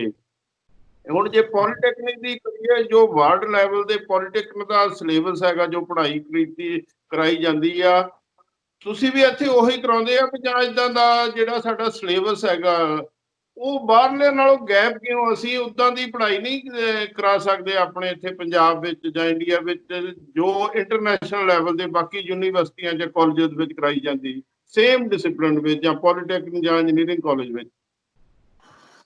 ਬਿਲਕੁਲ, ਦੇਖੋ ਜੀ ਸਾਡਾ ਜਿਹੜਾ ਸਿਲੇਬਸ ਹੈ ਨਾ, ਇਹ AICTE ਵੱਲੋਂ ਬਣਾਇਆ ਜਾਂਦਾ ਹੈ, all India council of technical education, ਜਿਹੜੀ ਨਵੀਂ ਦਿੱਲੀ ਹੈ, ਉਹ ਸਾਰੇ ਪੋਲੀਟੈਕਨਿਕਸ ਸਾਰੇ ਜਿਹੜੀ ਗੱਲ ਸਿਲੇਬਸ ਉਹ ਬਣਾਉਂਦੀ ਹੈ। ਉਹਦੇ ਵਿੱਚ ਮਾਹਰਾਂ ਦੀ ਟੀਮ ਲਈ ਹੁੰਦੀ ਹੈ, ਉਹਦੇ ਵਿੱਚ ਸਾਰੇ ਮਾਹਰ, ਹਾਂਜੀ ਹਾਂਜੀ ਬਿਲਕੁਲ, ਸਿਲੇਬਸ ਇੱਕੋ ਹੀ ਪ੍ਰਸਕ੍ਰਾਈਬ ਕੀਤਾ ਜਾਂਦਾ ਸਾਰਾ। ਤੇ ਉਹਦੇ ਵਾਸਤੇ ਜਿਹੜੀ ਸਟੇਟ ਦੇ ਨੁਮਾਇੰਦੇ ਵੀ ਹੁੰਦੇ ਆ ਵਿੱਚ, ਬਾਹਰਲੇ ਨੁਮਾਇੰਦੇ ਵੀ ਹੁੰਦੇ ਆ। ਸਿਲੇਬਸ ਬਣਾਉਣ ਲੱਗੇ ਦੇਖੋ ਬਾਹਰਲੇ ਯੂਨੀਵਰਸਿਟੀਆਂ ਨੂੰ ਧਿਆਨ 'ਚ ਰੱਖਦੇ ਆ, ਲੇਕਿਨ ਫਿਰ ਵੀ ਇੱਥੋਂ ਦੀਆਂ ਗਰਾਊਂਡ ਰਿਐਲਿਟੀਜ਼ ਦੇਖ ਕੇ ਕੁਝ ਨਾ ਕੁਝ ਕਿਤੇ ਫਰਕ ਰਹਿ ਜਾਂਦਾ, ਖਾਸ ਕਰਕੇ ਜਿਵੇਂ ਉਹਨਾਂ ਦੀ ਜਿਹੜੀ ਉਹਨਾਂ ਕੋਲ ਮਸ਼ੀਨਰੀ ਹੈ, ਹਾਈ ਟੈਕ ਜਿਹੜੀਆਂ ਲੈਵਲ ਦੀਆਂ ਇਕਵਿਪਮੈਂਟਸ, ਲੈਬਸ ਹੈ, ਉਹ ਸਾਡੇ ਕੋਲ ਕਈ ਵਾਰੀ ਨਹੀਂ ਹੈਗੇ। ਲੇਕਿਨ ਇਹ ਕਮੀ ਮੈਂ, ਕਿਉਂਕਿ ਪਿੱਛੇ ਜੇ ਸਾਡੇ ਆਸਟ੍ਰੇਲੀਆ ਨਾਲ ਟਾਈ ਅਪ ਦੀ ਗੱਲ ਚੱਲ ਰਹੀ ਸੀ, ਸਾਡਾ ਸਿਲੇਬਸ ਦੇਖਿਆ, ਉਹ ਕਹਿੰਦੇ ਸਿਲੇਬਸ ਤੁਹਾਡਾ ਸੇਮ ਹੈ, ਅਗਰ ਥੋੜੀ ਜਿਹੀ ਚੇਂਜਸ ਉਹ 'ਚ ਕੀਤੇ ਜਾਣ ਤਾਂ ਇਹ ਬਰਾਬਰ ਹੋ ਜਾਂਦਾ। ਸੋ ਮੈਂ ਸਮਝਦਾ ਕਿ ਇਹਦੇ 'ਚ ਕੋਈ ਭਾਰਤ ਸਾਹਿਬ ਜ਼ਿਆਦਾ ਸਟੱਡੀ ਦਾ ਫਰਕ ਨਹੀਂ ਹੈ। ਇਹ ਬੱਚੇ ਜਦੋਂ ਉੱਧਰ ਜਾਂਦੇ ਆ ਰਿਸਰਚ ਵਿੱਚ, ਜਦੋਂ BTech ਕਰਕੇ ਜਾਂਦੇ, ਉਹ ਉੱਥੇ ਜਾ ਕੇ ਕੰਮ ਕਰ ਰਹੇ ਨੇ, ਬਹੁਤ ਅੱਛਾ ਰਿਸਰਚ ਕਰ ਰਹੇ ਨੇ, ਐਸੀ ਗੱਲ ਨਹੀਂ ਹੈ, ਕੁਝ ਫਰਕ ਨਹੀਂ ਹੈ। ਲੇਕਿਨ ਇੱਕ ਦੋ ਕੰਪੋਨੈਂਟ ਦਾ ਫਰਕ ਹੈਗਾ। ਉਹ ਕੰਪੋਨੈਂਟ ਦਾ ਲੈਵਲ ਤੇ ਜੇ ਸਾਡੀ ਜਿਹੜੀ ਕਾਉਂਸਲਸ ਹੈਗੀਆਂ ਅਗਰ ਉਹ ਕਰਨ ਤਾਂ ਉਹ ਵੀ ਗੈਪ ਦੂਰ ਹੋ ਸਕਦਾ। ਇਹਦੇ ਲਈ ਵੀ ਡਾਕਟਰ ਸਾਹਿਬ ਤੁਸੀਂ ਪਾਇਨੀਅਰ ਬਣੋ, ਮਤਲਬ ਐਟਲੀਸਟ ਇੱਕ ਅੱਧੇ ਡਿਸਿਪਲਿਨ ਵਿੱਚ ਜਿਹਦੇ ਵਿੱਚ ਤੁਹਾਨੂੰ ਠੀਕ ਲੱਗਦਾ ਹੈਗਾ, ਜਿਵੇਂ ਮਤਲਬ ਮੇਬੀ ਮਕੈਨੀਕਲ ਇੰਜੀਨੀਅਰ ਜਾਂ ਸਿਵਲ ਜਾਂ ਹੋਰ ਜੋ ਕੁਛ ਹੈ, ਉਹਨਾਂ ਨੂੰ ਟ੍ਰੇਨਿੰਗ ਦਿੱਤੀ ਜਾਂਦੀ ਹੈ। ਇੱਕ ਅੱਧੇ ਡਿਸਿਪਲਿਨ ਵਿੱਚ ਇਦਾਂ ਦਾ ਐਕਸਪੈਰੀਮੈਂਟ ਕਰਕੇ ਦੇਖੋ, ਹੋ ਸਕਦਾ ਇਹਦੇ ਵਿੱਚ ਵੀ ਪਰਮਾਤਮਾ ਤੁਹਾਨੂੰ ਜਿਹੜਾ ਤਰੱਕੀ ਬਖਸ਼ੇ। ਇੱਕ ਹੋਰ ਸਵਾਲ ਦੱਸੋ ਵੀ ਜਦੋਂ ਇਹ ਸਾਡੇ ਸਟੂਡੈਂਟ ਬਾਹਰ ਜਾਂਦੇ ਹੈਗੇ ਆ, ਤੇ ਬਾਹਰ ਜਾ ਕੇ ਇਹਨਾਂ ਦੀ ਡਿਗਰੀ ਕਰਨ ਤੋਂ ਬਾਅਦ ਕਿਵੇਂ ਇਹ ਲਾਈਫ ਵਿੱਚ ਸੈਟਲ ਹੁੰਦੇ? ਪਿੱਛੇ ਜੇ ਮੇਰੇ ਖਿਆਲ ਤੁਸੀਂ ਓਲਡ ਸਟੂਡੈਂਟ ਦੀ ਮੈਂ ਮੀਟ ਵਗੈਰਾ ਵੀ ਫੇਸਬੁੱਕ ਤੇ ਦੇਖੇ ਸੀ, ਕੀ ਰਿਸਪੌਂਸ ਤੁਹਾਨੂੰ ਦਿੰਦੇ ਫੀਡਬੈਕ ਆ ਕੇ? ਜਿਹੜੇ ਬੱਚੇ ਸਾਡੇ ਬਾਹਰ ਕੰਮ ਕਰਦੇ ਆ, ਬਾਹਰ, ਹਾਂਜੀ, out of country, out of country ਜਿਹੜੇ ਚੱਲ ਰਹੇ, ਦੇਖੋ ਜੀ ਜਿਹੜੇ ਸਾਡੇ ਸਟੂਡੈਂਟਸ ਬਾਹਰ ਇਸ ਟਾਈਮ ਕਈ ਹੈਗਾ, ਆਸਟ੍ਰੇਲੀਆ 'ਚ ਹੈ, ਕੈਨੇਡਾ 'ਚ, ਅਮਰੀਕਾ 'ਚ ਹੈ, ਉਹ ਜਿਹੜੇ ਤਾਂ ਜਿਨ੍ਹਾਂ ਨੇ ਜਾ ਕੇ ਉੱਥੇ ਜਾ ਕੇ ਹਾਇਰ ਸਟੱਡੀ ਕੀਤੀ, ਜਿਸ ਤਰ੍ਹਾਂ ਤੁਸੀਂ ਕਹਿੰਦੇ ਇੱਕ ਕੰਪੋਨੈਂਟ ਸਾਨੂੰ ਪਹਿਲਾਂ ਉੱਥੇ ਕਰਨਾ ਪੈਂਦਾ ਜਾ ਕੇ, ਉਹ ਤਾਂ ਇਸ ਖੇਤਰ ਦੇ ਵਿੱਚ ਕਾਮਯਾਬ ਹੋ ਗਿਆ, ਉਹ ਇਸ ਫੀਲਡ 'ਚ ਕੰਮ ਕਰ ਰਹੇ ਆ। ਲੇਕਿਨ ਜਿਹੜੇ ਬੱਚੇ ਸਿਰਫ ਇੱਥੋਂ ਪੈਸੇ ਖਰਚ ਕੇ ਖੇਤ ਨੂੰ ਬੈ ਕਰਕੇ ਉੱਥੇ ਚਲੇ ਗਏ ਨੇ, ਉੱਥੇ ਜਾ ਕੇ ਹਾਇਰ ਸਟੱਡੀ ਨਹੀਂ ਕਰ ਪਾਏ, ਉਹ ਸਾਡੀ ਸਟੱਡੀ ਸਿੱਧਾ ਮਾਨਤਾ ਨਹੀਂ ਦਿੰਦੇ, ਉਹ ਸਿਰਫ ਦੂਜੇ ਕੰਮ ਹੀ ਕਰਦੇ ਆ। ਤਾਂ ਸਾਨੂੰ ਇਹ ਕਿਹਾ ਜਾਂਦਾ ਜਦੋਂ ਸਾਡੇ ਬੱਚੇ ਉੱਥੇ ਜਾਂਦੇ ਆ, ਅਗਰ ਥੋੜੀ ਜਿਹੀ ਹਾਇਰ ਸਟੱਡੀ ਕਰ ਲੈਣ, ਥੋੜਾ ਜਿਹਾ ਮਿਹਨਤ ਸਟਾਰਟ 'ਚ ਕਰ ਲੈਣ, ਫਿਰ ਉਹ ਆਪਣੇ ਖੇਤਰ 'ਚ ਕੰਮ ਕਰ ਸਕਦੇ। ਹਾਂ, ਠੀਕ। ਅੱਛਾ, ਇੱਕ ਦੋ ਹੋਰ ਸਵਾਲ ਦੱਸਿਓ। ਚਲੋ ਪੜ੍ਹਾਈ ਲਿਖਾਈ ਤਾਂ ਇੰਸਟੀਟਿਊਸ਼ਨਾਂ ਵਿੱਚ ਹੁੰਦੀ ਆ, ਅੱਜ ਕੱਲ੍ਹ ਤੁਹਾਨੂੰ ਪਤਾ ਇਹ ਜਿਹੜੇ ਸਮਾਰਟਫੋਨ ਹਰ ਇੱਕ ਦੀ ਜੇਬ ਵਿੱਚ ਹੈ, ਜ਼ਰੂਰਤ ਵੀ ਹੈਗੀ। ਕਈ ਵਾਰੀ ਸਟੂਡੈਂਟ ਆਪਣੇ ਪੜ੍ਹਾਈ ਦੇ ਲਾਈਫ ਵਿੱਚ ਕੁਛ ਰਸਤੇ 'ਚ ਭਟਕਣ ਦੀ ਇਹਨਾਂ ਦੀ ਟੈਂਡੈਂਸੀ ਹੁੰਦੀ, ਉਸ ਮਾਮਲੇ 'ਚ ਇਹਨਾਂ ਨੂੰ ਕਿਵੇਂ ਗਾਈਡ ਕਰਦੇ ਹੋ? ਜੇ ਕੋਈ ਸਮਾਰਟਫੋਨ ਅੱਜ ਨੈਸੈਸਿਟੀ ਹੈ, ਔਰ ਸਮਾਰਟਫੋਨ ਇੱਕ ਛੋਟਾ ਜਿਹਾ ਕੰਪਿਊਟਰ ਹੈ ਜਿਹੜਾ ਤੁਹਾਡੀ ਜੇਬ 'ਚ ਪਿਆ ਹੋਇਆ, ਇਹਦੇ 'ਚ ਹਰ ਫੈਸਿਲਿਟੀਜ਼ ਹੈ। ਹੁਣ ਦੇਖੋ ਅਸੀਂ ਲਾਕਡਾਊਨ ਤੋਂ ਪਹਿਲਾਂ ਅਸੀਂ ਵੀ ਸਖਤੀ ਕਰਦੇ ਸੀ, ਬੱਚਿਆਂ ਨੂੰ ਕਹਿੰਦੇ ਸੀ ਮੋਬਾਈਲ ਫੋਨ ਨਾ ਲੈ ਕੇ ਆਓ, ਕਿਉਂਕਿ ਮੋਬਾਈਲ ਫੋਨ ਦੇ ਨਾਲ ਕੀ ਕਰਦੇ, ਬੱਚੇ ਸ਼ਰਾਰਤਾਂ ਕਰਦੇ, ਧਿਆਨ ਹੋਰ ਪਾਸੇ ਜਾਂਦਾ। ਲੇਕਿਨ ਲਾਕਡਾਊਨ COVID-19 ਤੋਂ ਬਾਅਦ ਇੱਕਦਮ ਕਹਾਣੀ ਚੇਂਜ ਹੋ ਗਈ ਹੈ। ਜੇ ਤੁਹਾਡੇ ਕੋਲ ਸਮਾਰਟਫੋਨ ਨਹੀਂ ਹੈ ਤਾਂ ਤੁਸੀਂ ਇੱਕਦਮ ਫੇਲ ਹੋ, ਤੁਸੀਂ ਕੋਈ ਵੀ ਆਨਲਾਈਨ ਜਿਹੜੀ ਸਟੱਡੀ ਹੈ ਟੀਚਿੰਗ ਵਿੱਚ ਕਰ ਨਹੀਂ ਸਕਦੇ। ਸੋ ਮੈਂ ਸਮਝਦਾ ਕਿ ਇਹਦੇ ਵੀ ਚੰਗੇ ਪੱਖ ਤੇ ਮਾੜੇ ਪੱਖ ਉਸੇ ਤਰ੍ਹਾਂ ਹੀ ਹੈ, ਜਿਸ ਤਰ੍ਹਾਂ ਸਾਇੰਸ ਦੇ ਹੁੰਦੇ ਆ ਚੰਗੇ ਪੱਖ ਤੇ ਮਾੜੇ ਪੱਖ। ਅਸੀਂ ਮੋਬਾਈਲ ਫੋਨ ਬੱਚਿਆਂ ਨੂੰ ਗਾਈਡ ਕਰੀਏ ਵੀ ਇਹਦੇ ਚੋਂ ਕੀ ਬੈਟਰ ਹੈ, ਕੀ ਯੂਜ਼ ਕਰਨਾ। ਹੁਣ ਅਸੀਂ ਸਾਡੇ ਕਾਲਜ 'ਚ ਜਿਹੜਾ ਸਿਸਟਮ ਸਾਰੇ ਲੱਗਿਆ ਹੋਇਆ, ਜਿਹੜਾ ਅਸੀਂ ਨੈਟ ਬਣਾਇਆ, ਉਹਦੇ 'ਚ ਅਸੀਂ ਕੁਝ ਸਾਈਟਸ ਨੂੰ ਅਸੀਂ ਬਲੌਕ ਕਰ ਦਿੰਦੇ ਹਾਂ, ਜਿਹੜੀਆਂ ਸਾਈਟਸ ਬੱਚਿਆਂ ਵਾਸਤੇ ਚੰਗੀਆਂ ਨਹੀਂ ਗੀਆਂ, ਉਹਨੂੰ ਬਲੌਕ ਉਹ ਬੱਚੇ ਖੋਲ ਨਹੀਂ ਸਕਦੇ। ਹਾਂ, ਇਹ ਬਹੁਤ ਜ਼ਰੂਰੀ ਹੈ, ਸਮਝਣਾ ਬਹੁਤ ਜ਼ਰੂਰੀ ਹੈ, ਤਾਂ ਕਿ ਬੱਚੇ ਜਿਹੜੇ ਮਿਸਯੂਜ਼ ਨਾ ਕਰਨ, ਉਹੀ ਸਾਈਟਸ ਖੋਲ ਜਿਹੜੀਆਂ ਬੱਚੇ ਵਾਸਤੇ ਚੰਗੀਆਂ ਨੇ ਜਾਂ ਬੱਚੇ ਕੰਮ ਕਰ ਸਕਦੇ। ਚਲੋ ਇਹ ਹੁਣ ਜਿਵੇਂ ਤੁਸੀਂ ਕੋਵਿਡ ਦੀ ਗੱਲ ਕੀਤੀ ਆ, ਅੱਜ ਕੱਲ ਆਨਲਾਈਨ ਪੜ੍ਹਾਈ ਦਾ ਬਹੁਤ ਟ੍ਰੈਂਡ, ਵੈਸੇ ਤਾਂ ਪਹਿਲਾਂ ਹੀ ਹੋਣਾ ਚਾਹੀਦਾ ਸੀ, ਚਲੋ ਇਹ ਚੀਜ਼ ਕਹਿ ਲਓ ਬਲੈਸਿੰਗ ਇਨ ਡਿਸਗਾਈਜ਼। ਇਹ ਜਿਹੜੀ ਆਨਲਾਈਨ ਪੜ੍ਹਾਈ ਤੁਸੀਂ ਸ਼ੁਰੂ ਕੀਤੀ ਆ, ਜਾਂ ਇਸ ਤਰ੍ਹਾਂ ਐਗਜ਼ਾਮ ਵਗੈਰਾ ਜਾਂ ਪ੍ਰੈਕਟੀਕਲ ਲੈਣੇ, ਇਹ ਸਕਸੈਸਫੁਲ ਆ? ਸਟੂਡੈਂਟ ਵਿੱਚ ਕਿੰਨੀ ਕੁ ਇਹਦੇ ਬਾਰੇ ਜਿਹੜੀ ਅਵੇਅਰਨੈਸ ਹੈਗੀ ਆ? ਜੀ ਜੋ ਮੇਰੀ ਫੀਡਬੈਕ ਬੱਚਿਆਂ ਤੋਂ ਅਸੀਂ ਲਈ ਹੈ, ਬੱਚਿਆਂ ਨੂੰ ਆਨਲਾਈਨ ਪਹਿਲਾਂ ਸਾਰਾ ਸਮੈਸਟਰ ਕਰਵਾਇਆ ਅਸੀਂ, 13 ਮਾਰਚ ਤੋਂ ਬਾਅਦ ਤੋਂ ਅਸੀਂ ਸ਼ੁਰੂ ਕੀਤੀ ਹੋਈ ਆਨਲਾਈਨ ਕਲਾਸਿਸ, ਔਰ ਉਸ ਤੋਂ ਬਾਅਦ ਬੱਚਿਆਂ ਤੋਂ ਫੀਡਬੈਕ ਲਈ ਹੈ ਵੀ ਜੇ ਅਸੀਂ ਮੈਂ ਕਹਾਂ 100% ਕਾਮਯਾਬ ਹੈ ਤਾਂ ਇਹ ਗਲਤ ਹੈ। 100% ਨਹੀਂ ਹੈ। ਕੁਝ ਬੱਚੇ ਸਾਡੇ ਜਿਹੜੇ ਹੈ ਉਹਨਾਂ ਕੋਲ ਇੰਟਰਨੈਟ ਦੀ ਐਕਸੈਸ ਨਹੀਂ ਹੈ, ਜਾਂ ਬੈਂਡਵਿਡਥ ਉਸ ਤਰ੍ਹਾਂ ਨਹੀਂ ਹੈ, ਉਹ ਬੱਚੇ ਸਾਡੇ ਪਿੱਛੇ ਰਹਿ ਜਾਂਦੇ ਆ।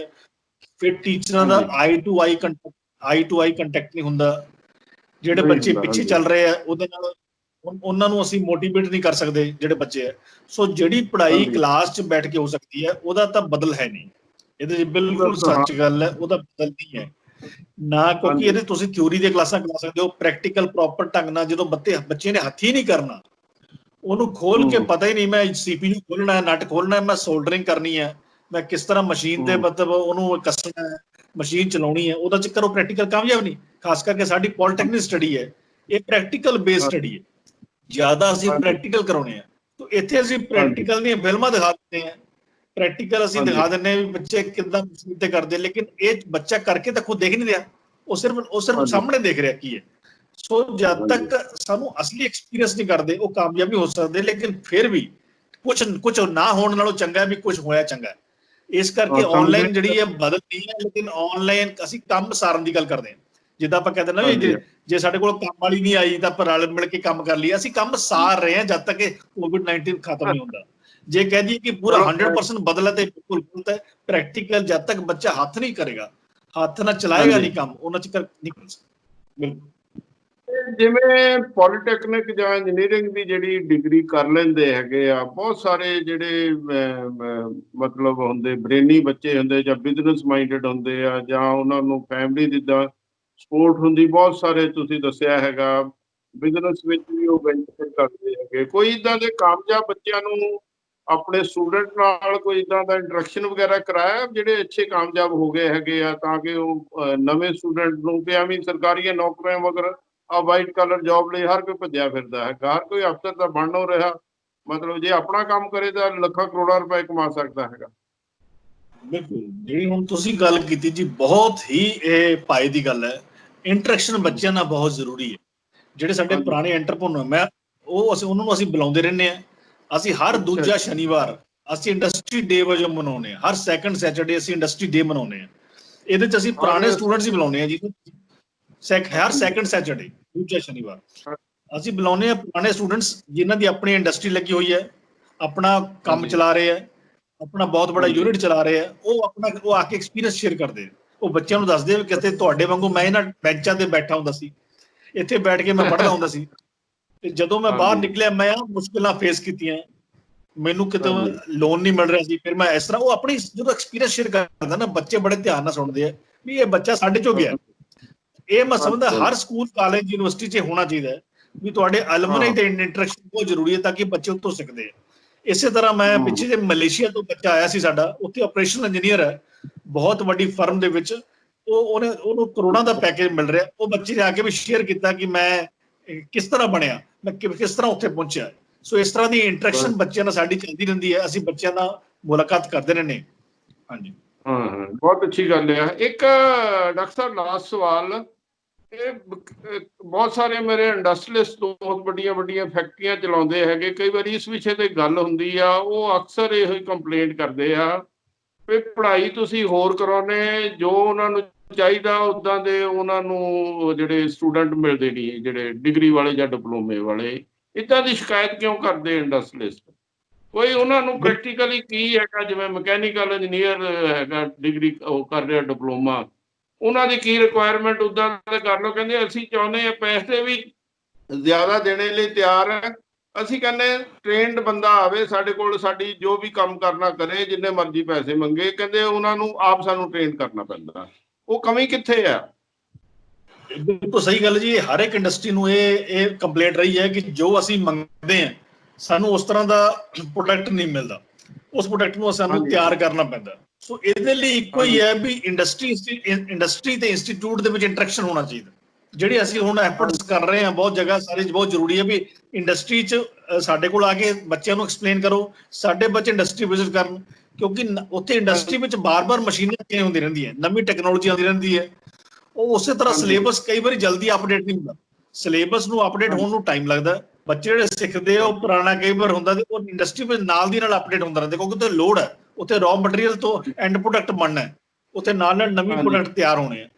ਇਹ ਗੈਪ ਹਾਂਜੀ। ਨੂੰ ਦੂਰ ਕਰਨ ਵਾਸਤੇ ਇੱਕੋ ਹੀ ਸੋਲੂਸ਼ਨ ਹੈ ਵੀ ਇੰਡਸਟਰੀ ਇੰਸਟੀਚਿਊਟ ਇੰਟਰੈਕਸ਼ਨ ਲਗਾਤਾਰ ਹੋਣੀ ਚਾਹੀਦੀ ਹੈ, ਔਰ ਜਦ ਹੋਏਗੀ ਇਹ ਸਾਰੀ ਕਮੀ ਦੂਰ ਹੋ ਜਾਏਗੀ।